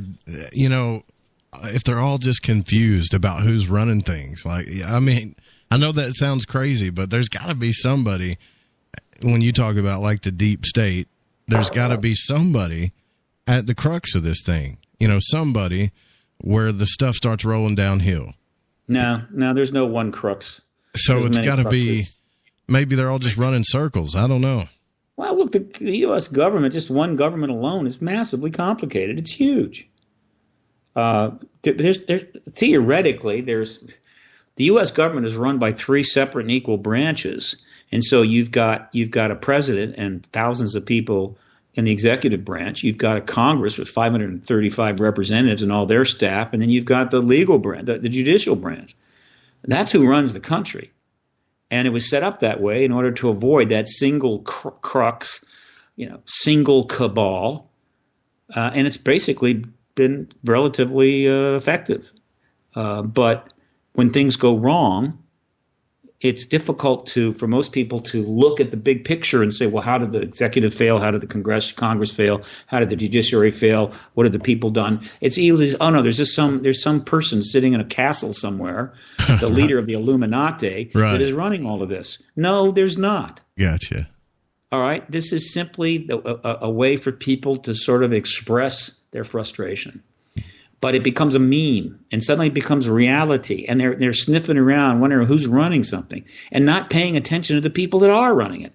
And yeah, in a country like ours, given the amount of classification we have, there's tons of people that don't know what the hell's going on. You don't have access. You don't have clearance. Special access. It's unacknowledged special access. It's compartmentalized. You've got all these rules and regulations. And so, sure. So you believe there's something there. It may just not be, because earlier I asked you about the cabal, and you were like, what is that? And I'm with you on that. What is that? There isn't a cabal. What there is a lot of people that are tasked with running the military, running the intelligence services, running the Congress, running the White House, and they're doing, quote, their job. Now, the question is the job effective? And there are a lot of reasons why it's not effective. And so to the extent that you have heavy classification and compartmentalization, obviously it becomes more and more difficult to have a cohesive political, scientific, and social policies. Because the left hand doesn't know what the right hand is doing, and the toes don't know what each other are doing, and nobody knows what other people are doing. Right. It's just too much. The problem we have is not a single power center directing everything and ruining our lives. The problem we have is we have multiple centers of power that are not able to work together and are not aware of what each other are doing, and they're systemic, what I call institutional dysfunction. It's exactly the opposite of what people like to talk about on the net. They want a messiah to save everything, and they want to believe there's one evil group that's making everything wrong. Neither of those is happening or going to happen. Man, I'm glad you said that. What people have to do is look to the country and to its processes. And so if the other 130 million or 20-some million people that didn't vote in the last election were to vote in the next election, they would suddenly start to see things change. But there's a lot of incentive to get them to stay home. And you talk about cabals and Illuminati and overwhelming forces that you can't define. That just keeps people home. Why do you want to go vote? Why do you want to do anything? You can't change anything. It's already taken care of. All these memes on the internet about every president is selected in advance. Like the current president was selected in advance. It just happened to work out that it was a few thousand votes in 3 states. Or they're all related somehow. They're all of some kind of bloodline. That's more internet nonsense. Sure, there's efforts to get people elected, right? There's efforts to get this person and that person elected, but there's competing interests. There are plenty of interests that want person X. There's plenty of interests that want person Y.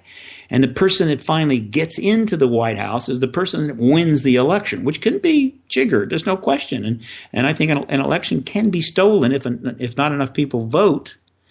But there are people out there believe that that didn't matter, that it was already predetermined before the election was even held. This person is going to be the president, because it makes it easier to deal with the madness they see going on in front of them and the lack of power they feel.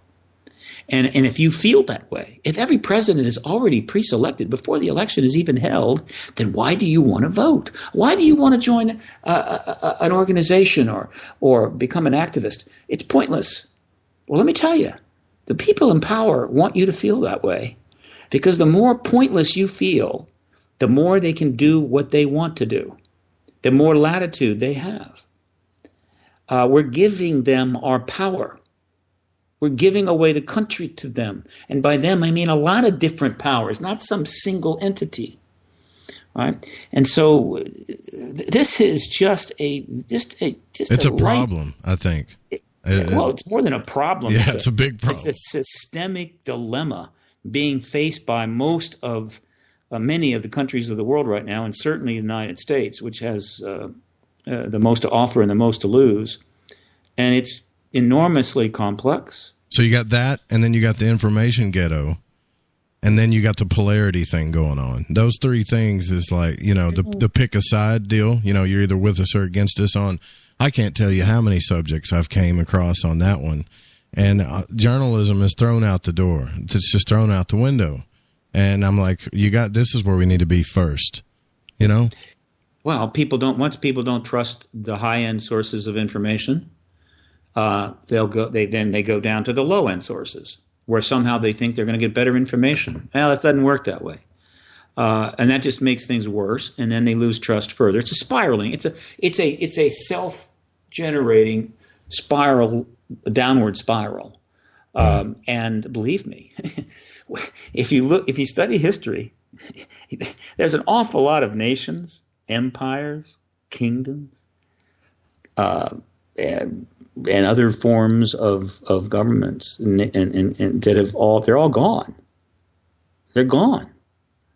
And when you look at them, you find that at some point there's kind of a downward spiral of dysfunction that gets going, and it becomes irreversible, and then they just disappear in history.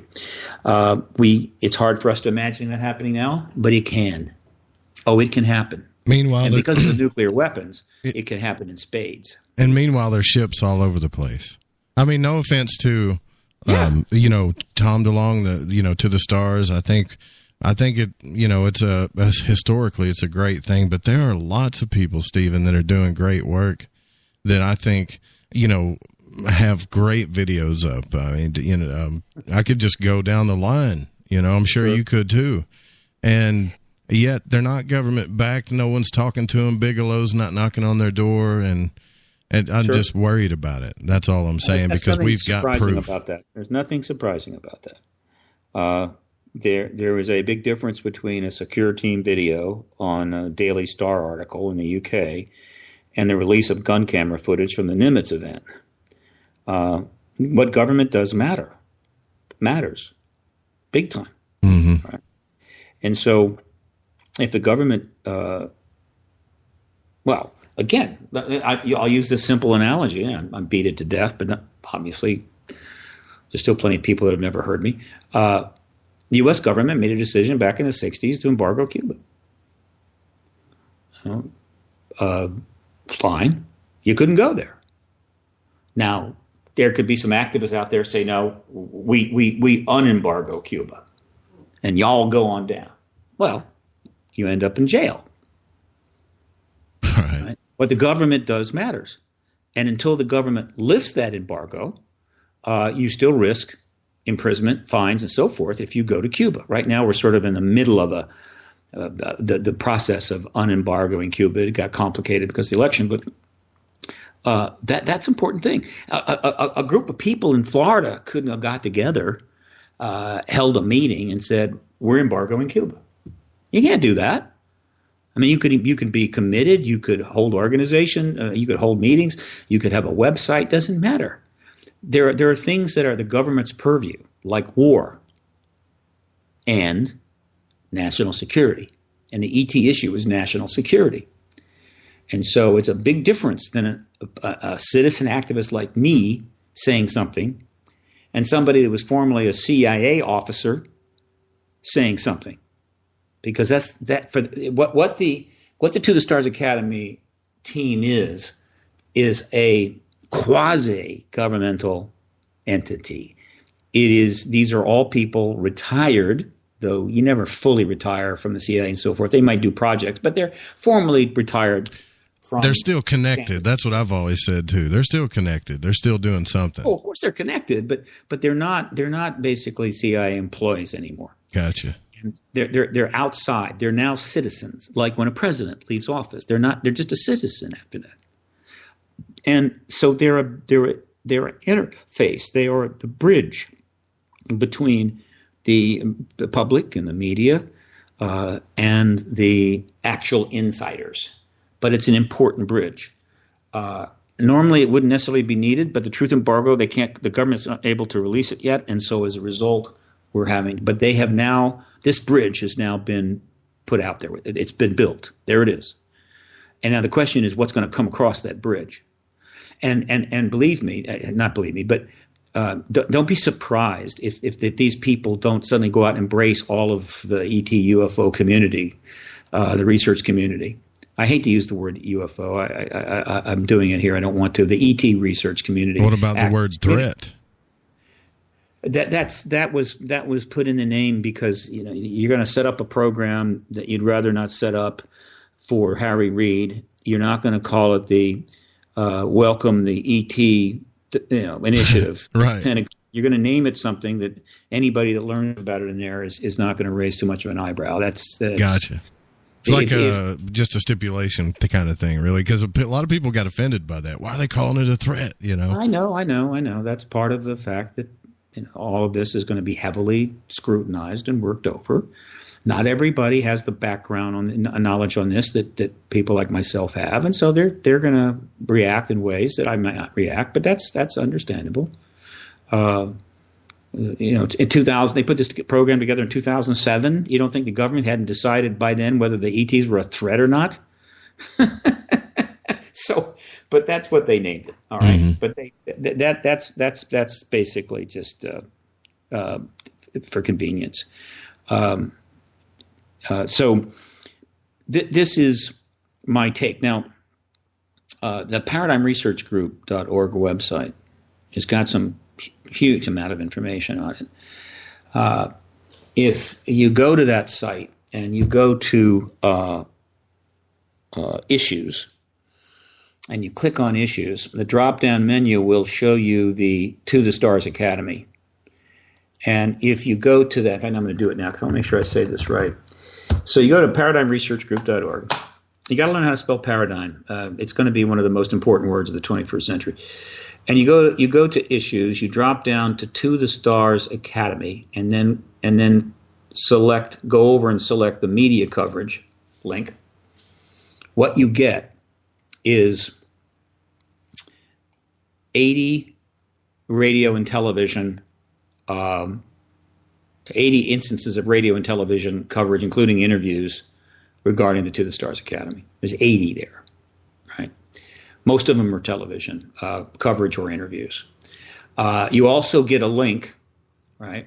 And if you go down, if you select issues and click on the To the Stars Academy link, which is the top link, what you get there is a page with some questions, but it also includes the click to the print media archive. I have a massive print media archive on this site.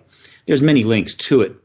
And you go to that print media archive, and you can literally read 300 articles that printed in 2016, 17, and 18 on the To the Stars Academy, 17 and 18 To the Stars Academy stuff, including the Pentagon program and all of that.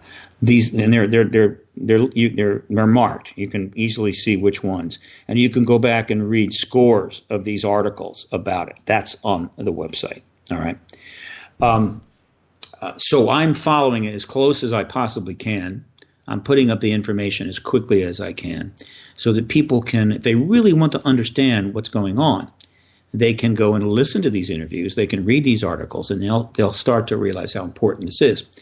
And one of the most important things that you would learn if you listen to some of these videos is two remarks that were made, one by Luis Elizondo, the head of the aerospace, the advanced aerospace or advanced aviation. It was under both names, Threat Identification Program. And also by Christopher Mellon, who is the top end political operative on the To the Stars team. He's worked in intelligence related politics for a long time. Quite a resume. Luis Elizondo was asked in a submitted questions interview that was delivered and shown at the International UFO Congress conference in outside of Scottsdale. He was going to appear in person, but he made a decision not to, and we sort of know why. But he gave about a 30-some minute interview on film. And one of the questions he was asked, and again, this was all orchestrated, meaning they chose the questions they were going to respond to. But because it was delivered that way, they had total control. One of the questions he was asked was a simple question. Are you concerned, I'm paraphrasing, that these actions that you're taking, that Through the Stars Academy, might just trigger disclosure? Suddenly, boom, there it goes, right? Because people get all worked up, the media does something. And because there's a pace to this, right? They're clearly, they just didn't emerge out of the Pentagon and suddenly start dumping deep classified files, on the parking lot for the press to come by and go through. There's a careful, thought out pace to this. But the question was, what if what you're doing though triggers disclosure immediately? And his response was, I'm okay with that. And Christopher Mellon said roughly the same thing. This is very important. What they're saying is that we're not being activists here. We're not Steve Bassett. We're not going to be coming out saying we need disclosure, we need it now, we need this. We are putting out information. We're doing some public relations so that people hopefully have a better view of the military intelligence complex role in this. And we're advancing the process. But we're not wed personally to some 2 or 3 year timeline. If disclosure happens, that's fine with me. So what that's saying is their goal is disclosure. They want this embargo to end. And they've got 40 or some people, maybe 40 or so people still inside working at the Pentagon, the CIA, that want the same thing. Now, how they were able to get the I guess you could say the license to maneuver this and do this, who green lighted it, how far up did it go? I don't know. And I would love to know, but they're not talking about that. Was it green lighted by the president? I seriously doubt it. Was it green lighted by the Secretary of Defense at the time, who I know who that person is, and I have associates that actually are in touch with that person? But that question hasn't been asked. Was it green lighted by the SecDef? I don't know. But it happened, right? And I'm absolutely certain that there are people inside the Pentagon and the CIA right now that are not happy about this. However they were able to pull this off, they don't like it. And they probably love to see it shut down. And I've been watching carefully for any blowback, any pushback from some direction to try to I'm not talking about from the ET community, who are, they're raising some stinks and some questions, and that's fine. I expected that. But I mean from more institutional sources. Yeah, somebody with some money, like big time money. That's what I'd like to see. Well, yeah, we do. Well, and let's not forget that this project does have a billionaire. These days, it seems like if you want to do something important, you must have a billionaire, at least one. You're going to run for office, got to have a billionaire. Right. And this one has a billionaire. Now, he is not formally on the team, but because of the revelations in the New York Times articles and everything, we know that he's connected to them. And that, of course, is Robert Bigelow. Bigelow's track record on this issue is sterling. He was part of the Rockefeller Initiative. He was at Rockefeller's ranch in 1993 when they were discussing strategy as they engaged the Clinton administration to try to get all the files released and basically bring about disclosure under Bill Clinton. He created the National Institute of Discovery Sciences in I think 95 to look into the ET issue, among other things, but the ET issue was foremost. And that went on for 9 years, and everybody knew about it. It was known. He then, when that shut down in 2004, we know a couple of years later, he is involved in the Advanced Aerospace Threat Identification Program. Some of that $22 million went to him in order to study samples. He was the one that encouraged Harry Reid to approach the Pentagon to get a new study going. Bigelow is into this deep. But is anybody pushing back on him, though? You see what I mean? Not that I have seen. No, nobody's done that. It's tough to push against a billionaire. But the point is that, and this is very significant. We learn, of course, that he's connected to the Stars Academy because he was part of that program, which, of course, Elizondo ran, and now Elizondo is part of the To the Stars. So we learned that he was doing research on materials that were provided to him, we assume, by the Pentagon. And that hasn't been fully followed up on yet. That's kind of another shoe to drop down the line. But Elizondo has commented on it, and he commented on the IUFOC Congress video that the materials they're talking about are not pieces of bismuth, metal. They're not rocks or some chunk of metal. They're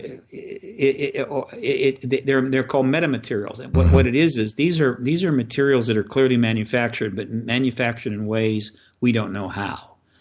That makes them quite interesting, and allegedly come from crash events. But so that's pretty significant, but hasn't been followed up on yet because, again, it's the New York Times decided they're not going to push that too hard. Others are asking questions. It's all part of this rollout, I guess you could say. But he's involved in it. Okay, now, with that in mind, and you can find this video on my website as well. May, June, July, August, September, October. 5 months before, about a little under 5 months before the announcement was made about the To the Stars Academy, which is on October 11th, 2017, is when Bigelow was interviewed on 60 Minutes, the oldest running news magazine show in America with a very large audience. And he was interviewed because since 2000, he has been in a contractor relationship with NASA. Now, remember, he started NIDS in 95, closed it in 2004. No problem.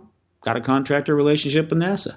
He gets involved in MUFON, 2009 to 2011. No problem. But even though he's got a contractor relationship with NASA, right? He's involved in the 2007 to 2012 research project that was announced. No problem, even though he's got a contract with NASA. His contract is to develop, and this is a very valuable and important research, to develop flexible habitats for space.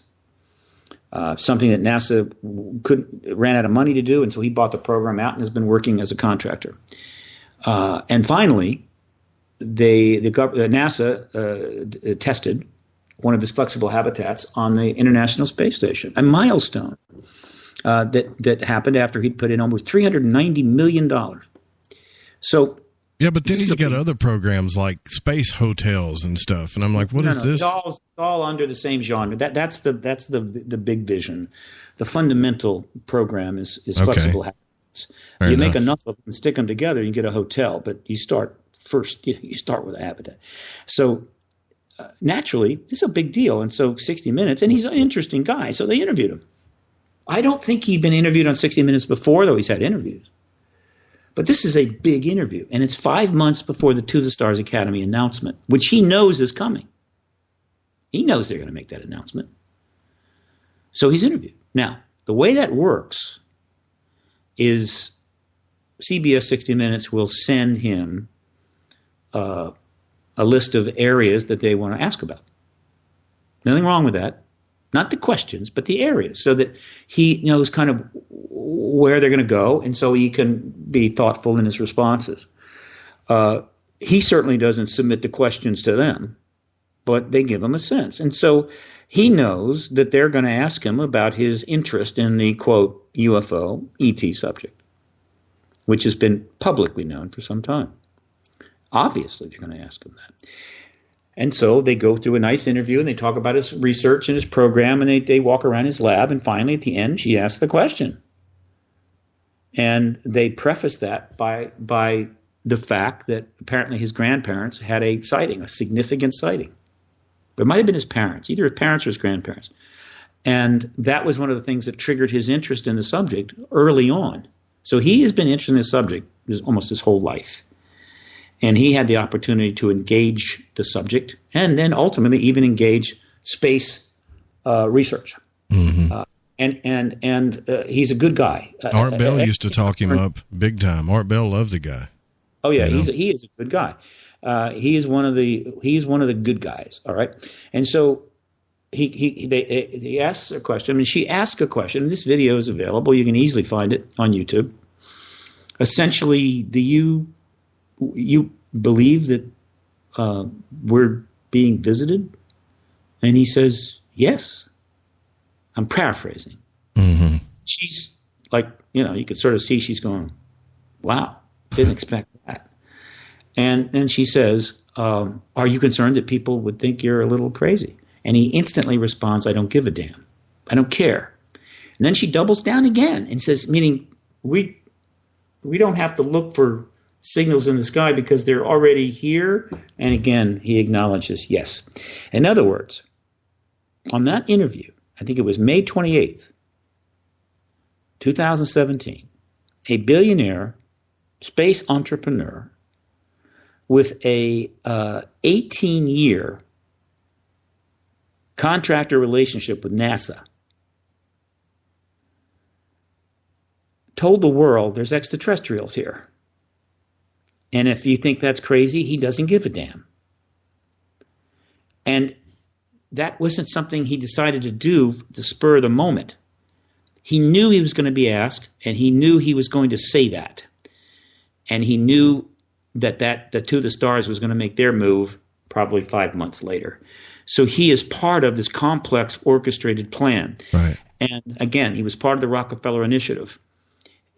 So that all along we've had a billionaire on our side who is, operated within the limits, within certain limitations. But of all the billionaires out there, he is the one that's on the right side of history. He is the one that's done the most to advance this issue. Meanwhile, billionaire Yuri Milner, the Russian billionaire Yuri Milner, he's putting $100 million or part of $100 million that's being put in to look for extraterrestrial signals, SETI. Yeah. In other words, he's bought the government's bull. He's bought the propaganda, and he's throwing his money down the drain. He might as well just take it out and burn it. He may build a few telescopes, but he's going to be there. He's going to help the government look for signals when the government's known the ETs have been here since at least the 1940s. So right. Yuri is in for a real awakening here. Meanwhile, Bigelow is positioning himself as a major player. And understand, at any time, he could go further. All valid points. Big valid points. We've got to go into our last break here. I know I told you I'd only keep you 2 hours. Can you give out your your links, your website links, the conferences you got up? Because I got like 60 seconds before we got to roll out. I can do that, but is there another hour? I'm happy to stick around. Oh, sure. If you want to stay another hour, that'd be fantastic. Yeah, that's my job, my friend. That's my job. So we can talk about the links and other stuff. We still got plenty to talk about here. Right, I want to get into this conference in more detail and let people know what's going on. Sounds good to me. We'll be right back, guys. Thanks, Stephen. I appreciate it. We'll be right back. Don't go anywhere.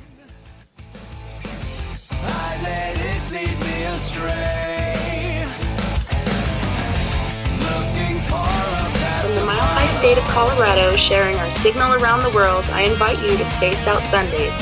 Hi, I'm Tessa Nicole Thomas, and I'm closing out the week by taking you on a paranormal journey to the world of the weird.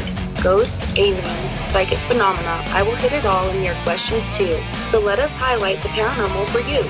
So come join me for Spaced Out Sundays starting at 9 p.m. Pacific, 12 a.m. Eastern, only at spacedoutradio.com.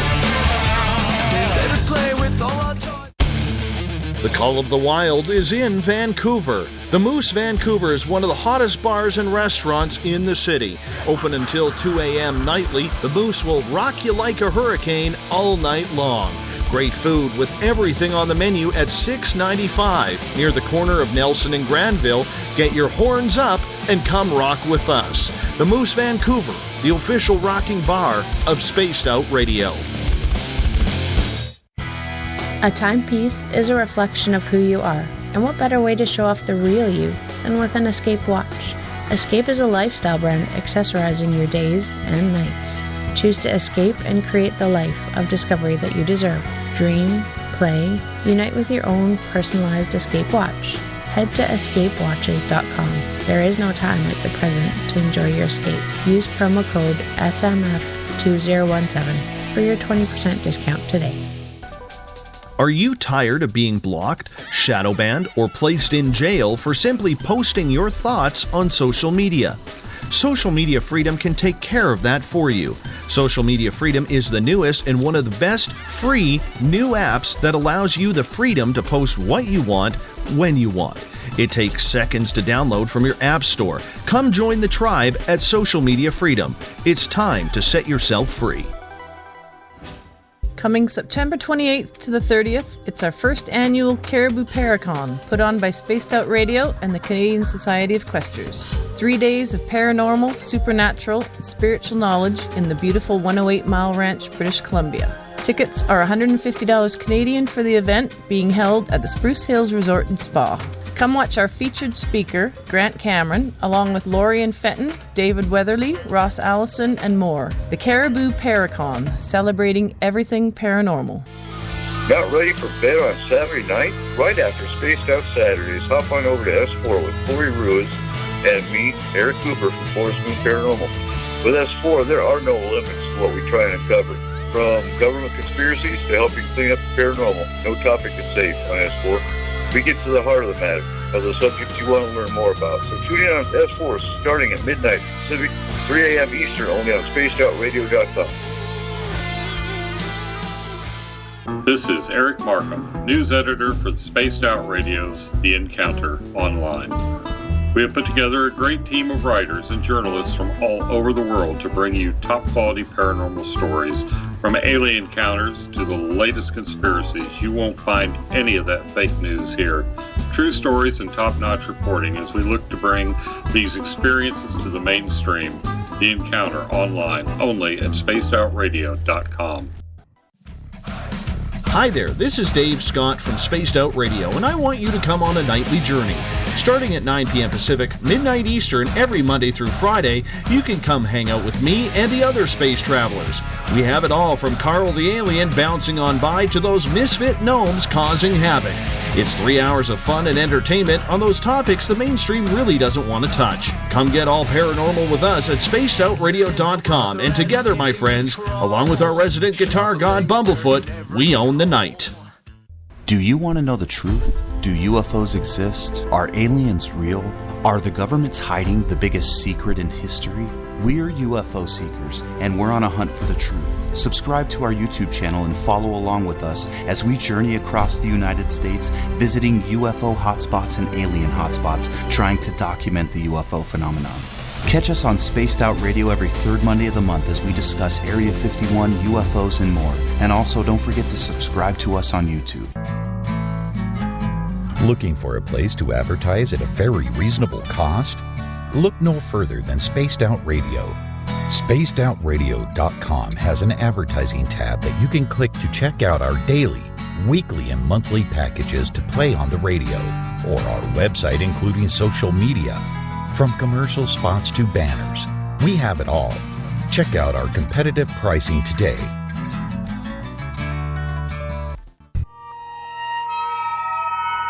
You hear footsteps in the empty room above you.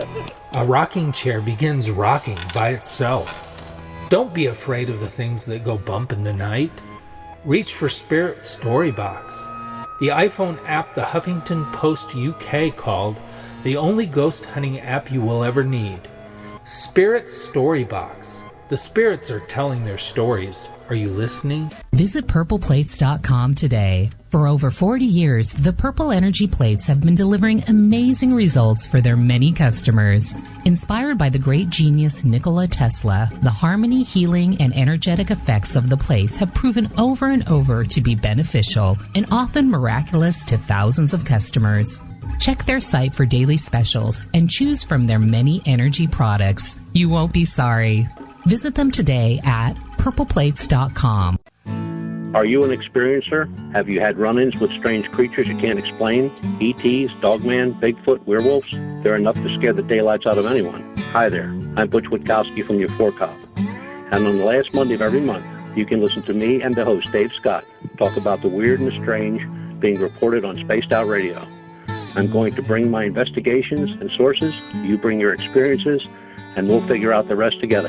Strange Days on Spaced Out Radio. Come tune us in at spacedoutradio.com. The opinions expressed by tonight's guest do not represent the opinions or position of Spaced Out Radio, syndicated carriers, or anyone associated with SOR Media.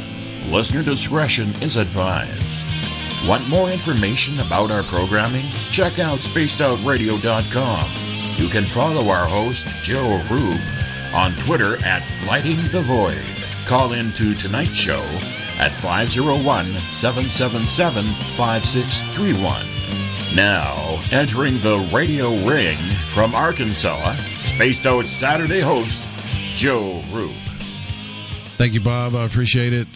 Yes, this is Spaced Out Saturday, and I am your host, Joe Roop. And hey, you know, another cool thing, after the show, S4 is going to be on. If you're listening on KTOK Digital Broadcasting, The Fringe FM, Spaced Out Radio, even if you're on Spreaker, the live broadcasting continues. And don't forget, Spaced Out Radio is here for you 7 nights a week. Tomorrow night, I believe Tess is going to do her first show, her grand opening of Spaced Out Sunday. So I want each and every one of you to give her support and show up and, cheer her on, because she's taking on a big role there, and I'd like to see all of you over there. And Stephen Bassett is here with us. We're in the third and final hour of Spaced Out Saturday tonight. Stephen, thanks so much for joining us. This has been a conversation, like I said before, it's a relief to talk about this, because I've been afraid to touch this subject because so many people want me to jump on one side or the other. But, it's either do your research or talk to somebody that's done their research, or do both. And I feel like I'm kind of doing a little bit of both now. I like the level-headed talk about it. I mean, let's kind of be as real as we can, and to me, that's great. Yeah, and the fact is, of course, there's not just two sides. There's many, many sides, so you do the best you can. Absolutely. And I think that there was a good question here in the chat room earlier. Lots of questions, and I've got them wrote down for the most part, but one was from Gail in the Spaced Out Radio Spreaker chat, and she was wondering, well, with all of the stuff going on that we're talking about, all the information, the information ghetto, the government just doing their jobs, the media and everything, when it comes to us as a group, as a UFO group, people that are into this, that are behind it, what can we do to help out better, to help fix this problem? Yeah, that's yeah, it's a tough question. This is, if you look at some of the major activist movements of the 20th century, like, for instance, the Civil Rights Movement, it was an issue that people will put their feet to, march. And so a lot of people, the way they participated is they marched. And it was powerful, no question. Big events took place. There were plenty of organizations that were formed. You could have joined. Had chapters around the country and what have you, to pursue the goal, the prize, as we like to say in activist lingo, the prize, in that case, was the Civil Rights Act and the Voting Rights Act, which they got in 64, 65. And it was pretty straightforward. The ET issue is another matter altogether. It is essentially an intellectual issue. It's very, very cerebral. It's complicated. And it doesn't directly affect people's lives. You don't get up in the morning going, "Wow, because of this truth embargo, I'm going to have a really bad day." No, it's not the kind of thing people are going to march for. Just not going to happen. So what do you do? Well. And then it's also ghettoized, right? There's an intellectual ghetto. There wasn't an intellectual ghetto around the civil rights movement. You didn't have the government putting out a bunch of propaganda that there was really no segregation in America and all these people are nuts, right? Calling for integration. Well, we already had integration. There was no segregation in the South, whatever. I mean, no, there was none of that. I mean, it was absolutely legitimate, serious matter. And you had all kinds of colleges and universities involved. Universities don't touch this issue. They've completely capitulated. The entire university structure in America has capitulated to the truth embargo. So what do you do? You can be a researcher. You can create a blog. You can just personally study. And you won't have any money. Nobody's going to pay you for this. You can join organization. There are some. You can join MUFON. You can join Zero International. There are some others. There aren't many. Right? And be a volunteer in a sense. Join up, pay them a little bit of money. You can go to the conferences and support them by going and buying tickets. You can talk to other people about it, though there's plenty of people still reluctant to do that. You could put pressure on your local media. You could also put pressure on your congressional representative or your senator or what have you. But there's not a lot, is there? It's tough. It's very difficult for people in general to coalesce. And now the one thing that could have changed that is money. If there were some billionaires out there, or philanthropists or philanthropic organizations going back 5, 10, 20, 30, 40, 50 years that said, screw this embargo. This thing is important. We're gonna fund NICAP with $50 million. NICAP never had much money, and eventually the CIA took it over and closed it down. And then MUFON was formed, but no billionaires jumped in there and said, hey, here's 10 million. Let's really build this up. MUFON struggled with memberships, never gotten that high. It's sitting right now about 3,000. Same thing with any of the activist movements on this. There's been few. And of course, my funding has been minuscule except for one special instance where I got a substantial amount of money from a very advanced thinking person as part of a film deal that ended up doing the citizen hearing on disclosure, which cost about $750,000. But outside of that, it's just been very small, modest, enough to keep going, but not the kind of money you need in order to build a major movement. Right now, well, I'm going to go there. But this is one of the most underfunded, this is the most underfunded major activist movement in all modern history. So how do you get involved? All I can say is, if somebody wanted to do something that could dramatically impact this, and I'm not talking about insiders suddenly whistleblowing it, or not whistleblowing it, but stealing some classified information and running down to the New York Times. I'm not talking about that. We're talking about the average citizen. Right. Just think, if there's somebody I know that is very comfortable, who might be interested in this issue because of something they've said, talk to them about whether they'd like to help fund this, put some serious money behind the activism, not more research. The government's done the research, and we've done plenty. We proved the damn ET presence many times over. The government would love us to research this thing for the next 100 years. I mean, not that wouldn't be okay too. I mean, MUFON would love to have some nice money to do more stuff, but the disclosure process is not about more research. It's about activism and putting pressure on the government. If you know somebody, steer them in the direction of somebody that is trying to get the truth embargo ended, and put serious money behind it. That's the one thing that anybody might be able to do. Some people, they don't know anybody like that. Now, if somebody has that kind of money, they are financially very well off, know this issue is real, fed up with the government lies. They want to do something?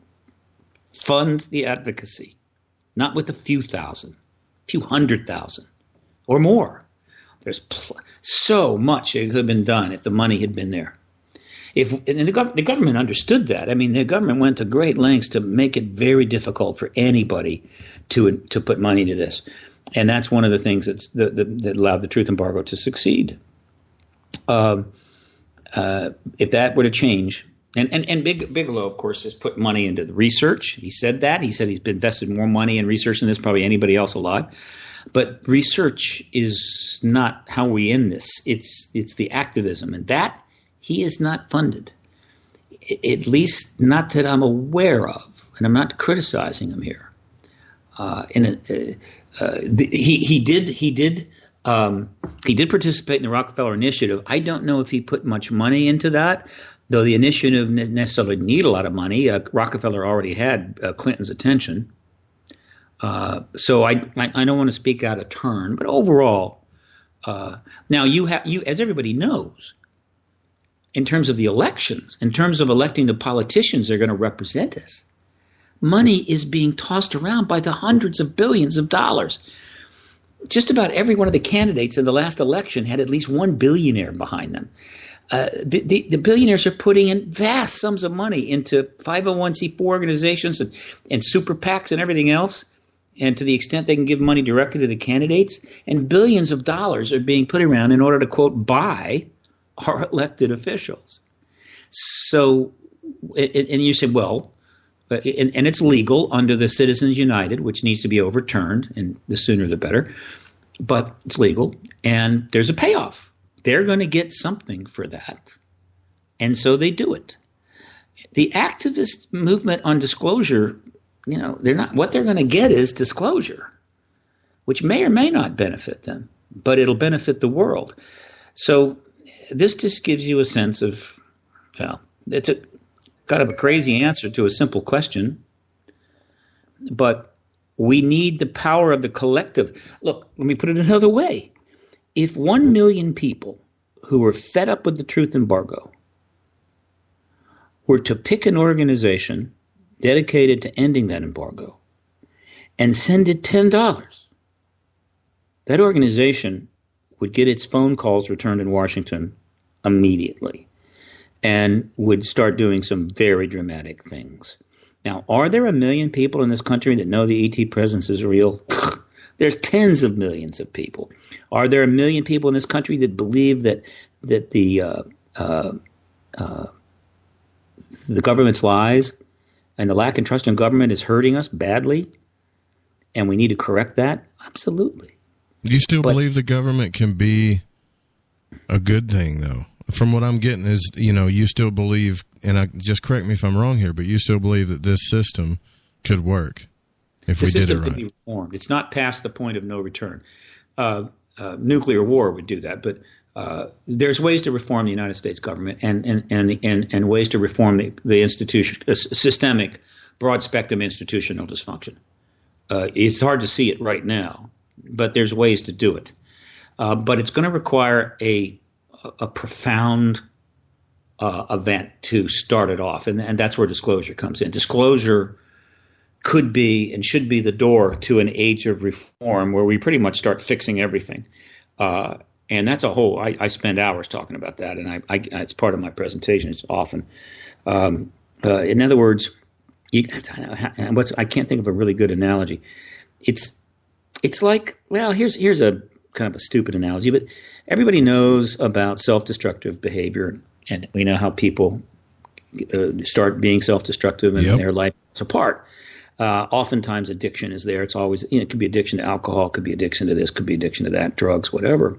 And the life just slowly falls apart. Everything is going to hell. They lose the wife. They lose their spouse. They lose their job. But then something really profound happens. And suddenly they're open to change and they turn their life around. It takes something fairly strong, right? We know of examples where people are leading utterly useless lives, pretty negative, even destructive lives, not very nice, and they have what is called a near-death experience. And they come back from that, and the next day, they're practically changed. They're transformed, and they put their life in order and become a positive force. This happens. It's well documented. Well, that's a pretty crude analogy, but think of it that way. We have a system of governance that is breaking down. It's dysfunctional. And there's symptoms of that everywhere. And like in many diseases, the symptoms are creating additional problems, which just make it worse. And so you have what is called a death spiral. That's how you die. No one thing kills you. Things start breaking down, which causes additional problems, which causes more things to break down, and then you die. That's how you do it, death spiral. But something profound can happen. Disclosure is my example. And all of a sudden, the opportunity to reverse that is there. So for me, and the reason that I have dedicated the rest of my life to this is not because I have this absolutely overwhelming need to meet an ET or an overwhelming need that people know they're here, because a lot of people already do. I'm a political activist. I am at core an anti-war activist and always have been. One of the reforms that could come from disclosure is a world without war after 10,000 years. Because of the paradigm shift, right? The paradigm shift is disclosure. The reforms that follow will be part of that paradigm shift, an outgrowth of it. Because paradigm shifts are not something that happens on day one and that's it, it's over. No, when you have a paradigm shift, everything is changed and modified and affected going forward. That's the nature of paradigm shifts. And so a world without war is a possibility. That's what keeps me at this. That's why I'll do it, even if I have to live in a tent. Right? That's what got me into it.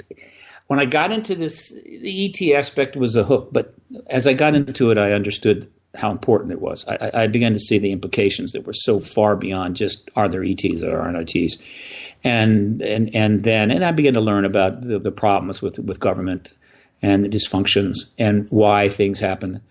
And I realized this could be the thing that could change it, turn it around. And so when you're into something at that level like that, you never leave it. You stay with it until the end. And a lot of my colleagues have. We've lost so many. If you go to paradigmresearchgroup.org, there's a section there I'm very proud of, and it's under. You click on the link or the in the menu. You click on projects, and you click on more, and you go over and then go to in memoriam. And here I am showing photos of people we've lost with links to their bios. And there's a lot here. We just lost Brad Steiger. Yeah. Just very shortly, just the last couple of weeks. Of course, we lost Art Bell a few weeks ago. Jim Mars, we lost in 2017. Art Campbell, a lot of people don't know about Art, but he dedicated the last 30 years of his life to this issue. Marina Popovich, we lost her in 2017. Frankie Rowe, one of the really nice and cool witnesses to Roswell. 2017, Max Spears, the researcher, probably murdered in Europe. Ed Grimsley, the king of night vision goggles, we lost him in 2016. We lost Edgar Mitchell. Earl Bruce Knapp, 2016. Ann Strieber, 2015. Arnold Garner that year. Walter Andrus, the original directors of MUFON, 2015. Glenn Dennis, Roswell, 2015. Julie Schuster. Roger Lear, 2014. In every case, these people, well, Popovich, of course, was an astronaut, a little more complicated, but in terms of this issue, though some of these people, they were involved in multiple issues, but in terms of this issue, Steiger, Bell, Mars, Campbell, Frankie, Grimsley, Edgar Mitchell, Knapp, Garner, Andrus, Lear, Dolores Cannon, Elaine Douglas, Lloyd Pye, Jesse Marcel Jr., they pursued the truth on this issue to the day they died. That's right, yeah. We should, I mean, when you say that, it really does hit home. I mean, we shouldn't, I think that gives us a responsibility to do the same thing. Some of us, you know? Well, I mean, that's everybody's choice. I'm not suggesting that. Well, not the average citizen, but I myself, yeah. I feel like that's what I'm going to do, you know? Yeah, and there are other that will, but I don't want that. I want the disclosure. I don't want to be pursuing the truth on this issue, or at least disclosure, until we all die. No, we want disclosure tomorrow, and we want to spend the rest of our lives shaping the post-disclosure world. And that wraps back to the first question I asked you about the show is it's time to stop spinning circles, you know? It's time to get things done for real. I believe that. But we got so much infighting. I guess that's just a part of it, though. Maybe that's just like birth pains. That's normal. That's normal. The civil rights movement had tons of infighting, believe me. You don't not have that. But it had funding. It had media attention. It was legitimate. No one was claiming that it wasn't a legitimate movement. Might have disagreed. We have a movement here that the government still claims is about something that doesn't exist at all. Not just a couple of people or some journalist or some group. No, the government, the U.S. government's position formally still is. Formally now, I'm talking about the government. Now, To the Stars Academy, people are out of the government now, is that there's nothing there. And so you're an activist trying to challenge something that the government says doesn't exist and has the power to convince a lot of people, oh yeah, there's nothing there. That's what the Nazis did. They convinced people certain fundamental untruths, and they convinced them enough people that they were able to have their way. But because it was based on lies, it always ends up the same way. What did the Nazis do? They turned Germany into a pile of smoldering rubble. That's what lies and dysfunction accomplishes. And guess what? We can do the same. Why? Because the dysfunction and the distrust and the chaos is exactly the kind of thing that could lead to that fatal mistake where somebody does something they really shouldn't have done, and before you know it, the missiles are flying. And guess what? We won't just turn one country into smoking rubble. We'll turn dozens of countries. And everybody's got a missile now. You're right. So we can, it's basically the same thing. The human race has been at war for 10,000 years. And the only thing that's changed is the weapons get more powerful and the piles of rubble get bigger. Now they get to be bigger and radioactive. And so when somebody says to me, why should I support this advocacy movement? I can't say it any more than that. I can't put it in stronger terms than that. Because it'll change 1 million that. People, It'll change the whole thing. It's a happy meal at McDonald's, for crying out loud. But that means, one of the things that government has succeeded in doing, in fact, many governments do this, right? Particularly totalitarian states. In some totalitarian or authoritarian governments, there are laws that said that no more than like maybe 4 people can be together on the street or on a street corner. Right? Why? Because you get enough people in the street corner and they start talking to each other. Next thing you know, they come up with a plan. What governments do is they dissuade the collective. The one thing that they fear the most is that people will act in the collective. In other words, if there's 25 million people out there and they're thinking this and they're thinking that, and they have a beef, but as long as they don't get together, they're not going to be a serious problem for the government's policies.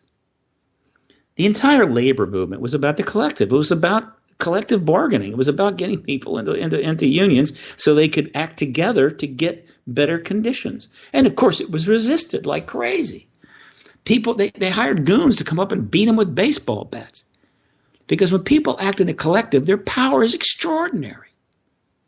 I mean, everybody's complaining about these billionaires. Oh, he puts $100 million behind this candidate, and there's no way we can beat that candidate. Let me tell you something. Let's pick any issue. I'm going to pick one. All right? The issue, which is not overly partisan, the issue of free college education through state schools, not private schools, but free college education. So every kid, they go to college. They can go to a community or state college, and it'll be free, the tuition, right?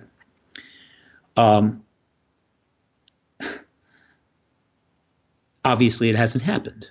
We used to have some of that years ago, but that's all gone. And now we have all our kids graduating from school, increasingly in heavy debt.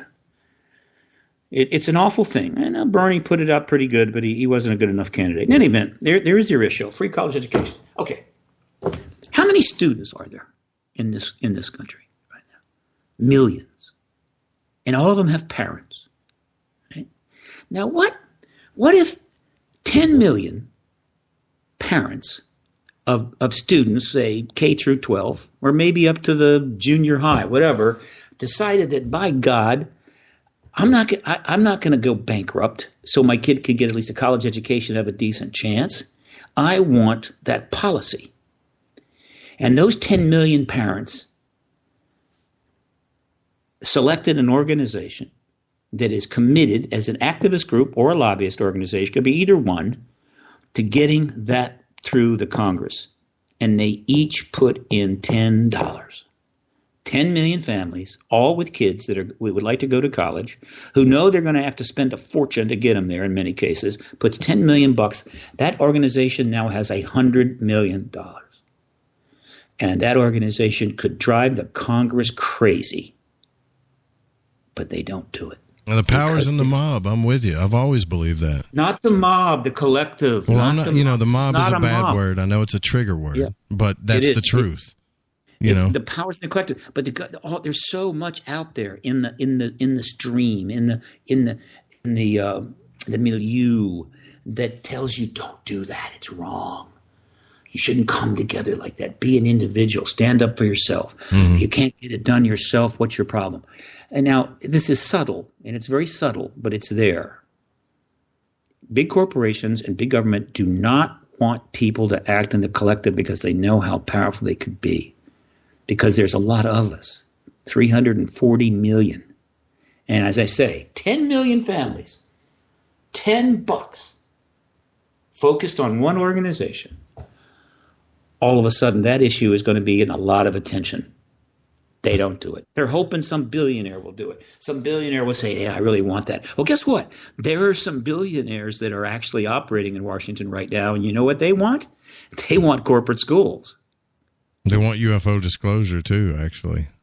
Well, there's one billionaire that wants that, but he's the only one. I'm talking about billionaires that want corporate schools. Yeah. They don't want free college. They want everything to be corporate run. And they certainly they don't want free college education at state schools. They're operating. And maybe there's a billionaire that wants to go the other way, but it hasn't turned up yet. The point is that you don't want to sit around and wait for billionaires to take care of your country. That's what we're doing, though. You're right. I use the word mob because I watched Gladiator. I've seen how that influenced political decisions, Yeah, but fortunately, we aren't Rome. We are a constitutional republic, and we have a lot of freedom, and we just don't exercise it. The Constitution allows us to free speech, which means we can talk to each other. We can organize, which is what you can do when you can talk to each other. It allows free press so that if we can get the press's attention and get our issues out there. It allows free association. I'm with you, but what about Standing Rock? We tried there. That just went to nothing. It was an example of everything that's wrong with when you see things like that happen, it discourages people. Well, not all issues end like that. Not all issues have that kind of danger, but I'll tell you something. Take the number of people at Standing Rock and increase it by 100-fold or 1,000-fold. Would have been a little different, right? Look, there were thousands of people that marched through the South for civil rights. And that's not a huge amount. And they were attacked, they were beaten, and they were hosed, and they were filmed. And so they took some hits, but they were filmed, and the film of this collective action was extremely powerful. And then the next thing you know, you got 1 million people in Washington, D.C. on the mall. Collective action. Okay, fine. Guess what? The ET issue, you're not going to get beaten with clubs. You're not going to get, bitten by dogs. You're not going to get hosed down with fire hoses. Right? It's probably the safest issue ever, certainly at the collective level. But so in the U.S. government, it's not the Soviet Union. And so the government doesn't have to threaten us with clubs or dogs. All it has to do is brainwash us into thinking that, one, the issue doesn't exist at all, and two, getting together and with other people to get your, to get what you want from us. That's not a good thing to do. It's not the American way. Collectivism is like socialism, and socialism is like communism, and communism is evil, right? Communism used to use that word, collective. That was a big term. And so the collective is a bad term. Be yourself. Be alone. Operate alone. If you're isolated, you're not a threat. And then you die. And you're not even there. You got a That's point. my answer to your question. You got a point. It was a very long answer, but it was perfect. I mean, I'm with that, man. I am. I think I said this the other night. You know, people are talking about ET disclosure, and we got a lot of internet warriors, and that's great. But a long time ago, I think that there were men and women in this country, and I hate to even put it this way, but we were, you know, I don't want to scare you, but what I'm saying is certain things scared us more than death. And when you see something like Standing Rock, a long time ago, we wouldn't have tolerated that. We would have rose up in the millions and stuff, but I don't think, I would like to think that we are trying to get back to those kind of citizens. There are issues where if you go out there and you put your body in the line, you could take a hit. There still are. But again, how much support you have. Not all issues can garner mass support. That issue is a bit localized. It was up in the middle of nowhere, and it was a case where certainly the government could have control. And I get that. So everyone has to make their decisions about the issue they're going to do and how far they're going to go. As it happens, the issue that we're talking about tonight doesn't have those kinds of risk, but it's a million times more important. I mean, no offense to Standing Rock and the issue there. The ET issue is a million times more important than that. And it can be engaged. The principal barrier to the engagement of people, the answer to that question, what can I do, is the government created an intellectual ghetto and convinced people that if you go into that ghetto, you will be tainted. You will be laughed at. And people said, oh, I don't want that. And you've made a very important point. Let me tell you something. I have met some reporters and politicians in my life. And particularly the reporters, they're reporters. They're making maybe $100,000 a year. You tell them to go over to Iraq and dodge bullets and IEDs, and they go. They're not cowards. There are plenty of people out there that risk their lives for certain issues, and they do it. They're not cowards. But when you talk about the ET issue, they demur. Why? Because for a lot of people, many people, humiliation is worse than death. Meaning, I'm willing to risk being killed in Iraq, but I can't bear the thought of a talk show host making a joke about me on a late night show.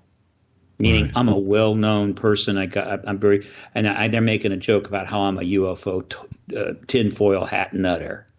Humiliation is worse than death, and the government knows that. The government knows that there are activists out there that are not afraid of death, and that's, a problem. But they understand that. But if they can shame something enough, they know those activists will not get the support because that's something they cannot bear. We need to get past that, and I think we will. Because, let's face it. I mean, look, the internet makes it possible to shame people instantly. So that has helped to some degree the truth embargo. But on the other hand, it's also the internet makes it possible to put the lie to that. The truth embargo has benefited and both been hurt by the internet. Ultimately, the internet will bring it down in a way because the internet is the collective action. That's the best we have right now. It creates a massive collective, which is certainly advancing the issue. But it's not the kind of collective. It's not enough of a collective. In other words, it's one thing to have 50,000 Twitter followers and they read your tweets, or you've got 20,000 on an email list. And they read your stuff. That's a collective. That's a sharing of information. It's a focusing. But you need to have more than that. And ultimately, when it comes to political change, you have to have money. 1 million people reading your blog is one thing. 1 million people putting $10 behind the issue is another. You have to have both. People hate to hear that. It triggers just saying it, I think, sometimes, Oh, well, he's out for money now. Well, it's practical. It's the truth. Yeah. It's the truth. It's standard. I get that. That's fine. If you don't like the issue, you always say that. If you love the issue, you go, oh, yeah, absolutely. All right. But again, that's just the standard criticisms. Some people are, by the way. There's some people that could give a damn about this issue, but they want to use it to make a buck. That's fine. That's always been the case. Nothing has changed there. You make a decision, who is serious about the issue and who just wants the money. And that's fine. And sometimes it's a little both. People want to be, they need money. They want to be financially comfortable. They also want to do some good work. It's never that clear. But this all or nothing kind of thing, that kind of stuff, as you know, that dualism, it turns up all the time. And people either learn to understand that that's a trap or they don't. One of the great things about the collective is that you don't need everybody. You don't need all 50 million adults in the country to come together on an issue. All you need is a committed group, 1 million, 2 million. 20 other million might people think the whole thing is nonsense, but that 2 million that comes together as collective, they get the results. The civil rights movement was won by a collective of probably 1 million to 2 million total in terms of their solid commitment, funding, participation. And there were millions of people that didn't want that to happen, that are opposed to it. But they couldn't stop it because those others weren't prepared to become a collective against it. I remember marching, in the South, in Florida, a lifetime ago. And we're marching the street. This was for the garbage men strikes back during the last days of King. And I remember we're marching down the street, and I don't know how many, maybe 1,000. And there were people on the side that were screaming at us.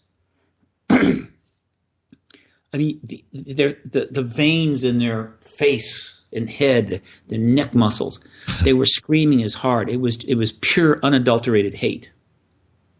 And I'm watching that as I walk by, and I'm going, okay, I get it. You're angry.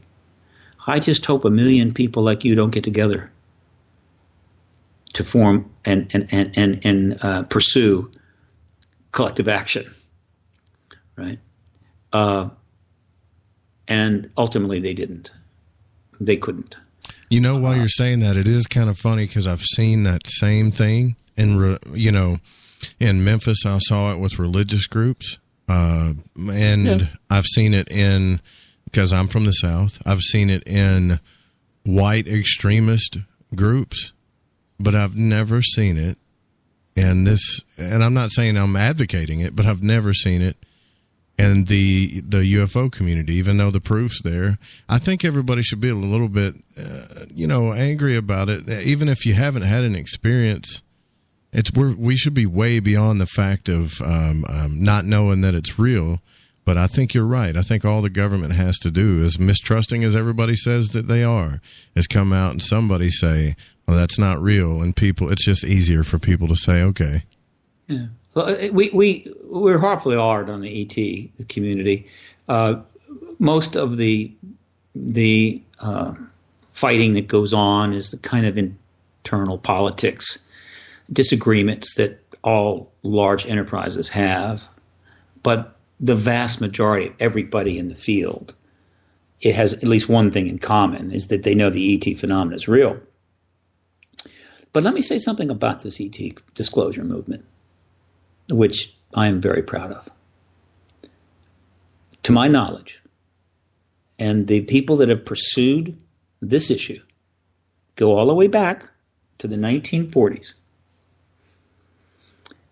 The organizations, the authors, whatever, and of course a certain number of activists. I am not aware of a single act of violence by anyone in the ET research activist community in 70 years. And history will note that. We've pursued the truth We have pressured the government. No violence. Now, has there been some violence on the government to us? Yeah. Has it been a lot? No. Thank God. Now, but other countries I can't speak. By and large, when you go to other countries, though, they generally tend to be more understanding than the U.S. So, I'm lucky. I consider lucky that I ended up picking a movement that is ultimately nonviolent because I am totally committed to nonviolence. The civil rights movement had violence both ways. The anti-war movement had violence both ways. And there's almost no activist movement of any size that did not have that. But this, not the disclosure movement. Zero. All right. So, again, I wish people would be more understanding of the difficulties that all of us have had operating in a truth embargo and an intellectual ghetto. Be understanding there's going to be disagreements, but what's new about that? And appreciate what these people have done with so little in the way they've done it, and ultimately finally get behind us. I mean, really get behind us. How are you in the I don't want to just distract from what you're doing, but how do you fare when it comes to the consciousness movement? Because there's people putting that together with ufology, and some people would like to see it a separate thing still. The consciousness movement, the terminologies there are a little messy. It's hard to, but let's just say that ultimately all of that, going all the way back to the New Age, what used to be called New Age movements of the 80s, 70s, and 80s, is all about better human beings. And there's nothing wrong. Yeah, that's great. We want, in other words, ultimately it's about being a better human beings. And it's also really about being better human beings on a broad basis, not just I'm going to be a better person, but how can we share information so that millions can be better? And the belief is that if we have better human beings, we will be less destructive and not continue to pursue the policies that we're doing. This is not an unreasonable idea. And theoretically, it is true. If somehow you could put, actually this, suddenly I'm thinking about a movie called Serenity, one of the best science fiction movies ever. Yeah. If you could put something in the air and introduce in the air, and everybody breathed it would suddenly become nicer, not less violent, if not completely nonviolent, more understanding, and affect most of the world's population. You transform the earth overnight. But we can't do that. The better human being movement, which I have no problem with, unfortunately just isn't fast enough. By the time it would achieve its theoretical goals, the human race will have already annihilated itself. And that's not anybody's fault. We cracked the atom and built the bombs. Atomic, hydrogen. There's even research on antimatter weapons, biological weapons. And of course, the environmental pressures are escalating exponentially. And so the idea that everybody just work on themselves and we'll all go to some get-togethers and we'll become better people. Nothing wrong with that. But if you're thinking that is how we're going to get through this mess that we've spent 10,000 years building up to, we don't have enough time. And so I don't invest time there, but I don't disrespect it. And I want to be a better person too. But I got to tell you, I struggled in my life and was not happy with who I was. And one day I decided, stop working on being a better person. Just start doing better things. Start doing something that's important. And let the chips fall. And that was great, because you can spend your whole life trying to improve yourself, but never accomplish a damn thing elsewhere. And you can die and go, wow, I'm really a good guy. But what'd you do? I didn't do anything. Right. So no. But again, this is not it's not one or the other. There are a lot of people in the ET field that are deep into it, but they're also deep into the consciousness thing. Some people put that in a spiritual context. I'm not a spiritual person. I am not a religious person. So, yeah, I'm a science, basic Occam's razor guy. But I don't disrespect those efforts either. It's a complicated world. I know this, though, that you can have a vast spectrum of belief systems and worldviews, and things can be still pretty cool if you're nonviolent. In other words, fundamentally, there's nothing wrong with 7 billion people having thousands of different views on the world and the universe, as long as they're nonviolent. But once you go violent, it doesn't matter, right? It doesn't matter what your worldview is. And so we have not achieved yet a worldview on a collective basis large enough to eliminate war. But it's not out of the question. It's theoretically doable, not by everybody becoming a good person, but rather simply dropping that particular thing out of their game plan. And that means that doesn't mean they may not dislike some other people. They may not be happy with somebody else's belief or religion. But as long as they're not supporting war on that basis, religious war, racial war, national war, territorial war, all that crap, we can get a lot of stuff done, take care of ourselves pretty well.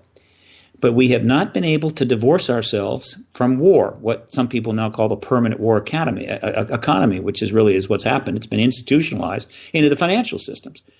That is the goal, ultimately, of what the disclosure movement is trying to do. It's trying to make an impact on that problem.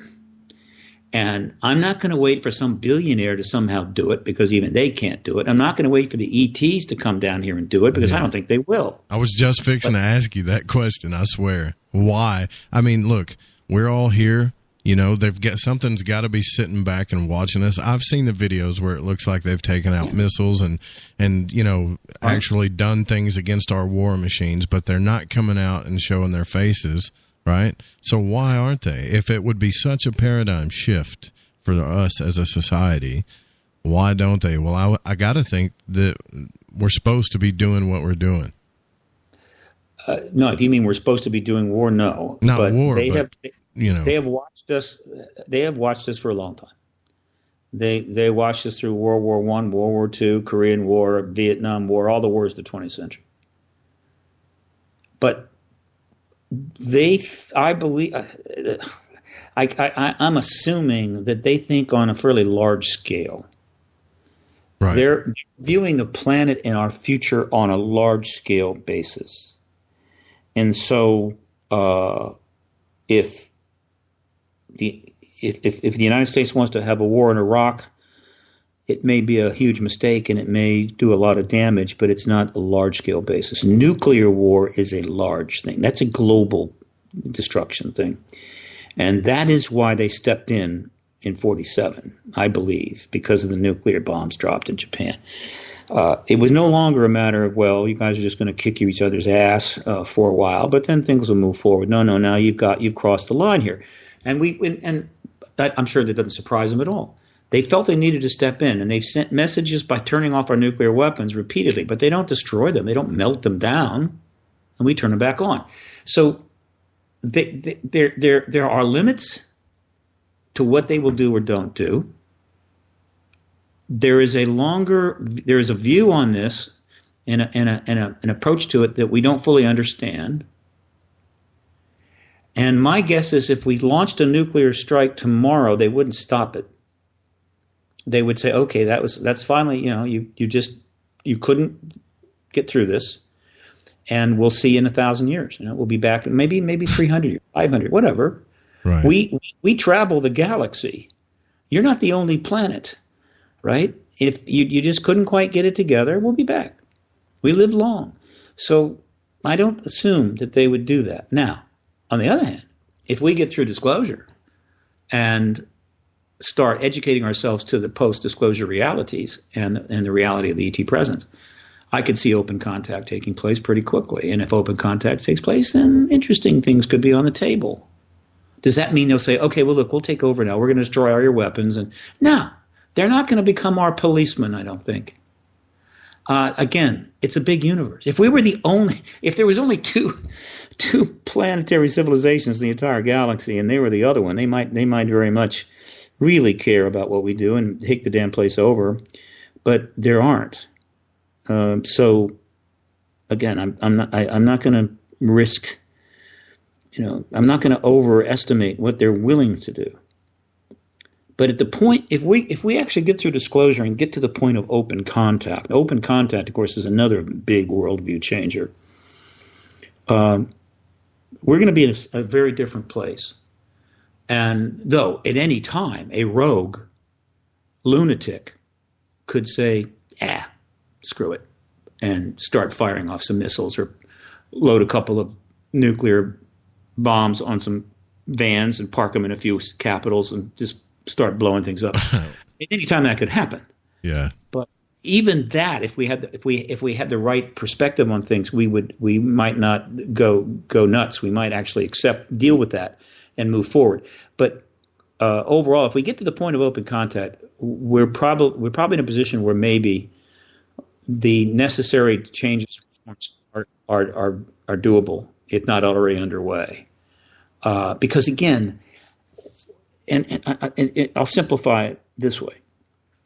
If every human being on the planet, pretty much every human being on the planet that could get to a computer, knew with total certainty that the galaxy is filled with multiple civilizations and that all of that could be part of our reality, as well as much more, because we're talking about potential technology sharing and so forth. Why on earth would they want to back some megalomaniacal, sociopathic jackass who thinks, we really need to invade somebody? Right. We really need a preemptive war here because these people are not buying our oil fast enough, or whatever the hell. I think they would simply head on down to the Capitol and, drag that person out, throw them in a van, and stick them in a hole somewhere. Because it would just not make any sense.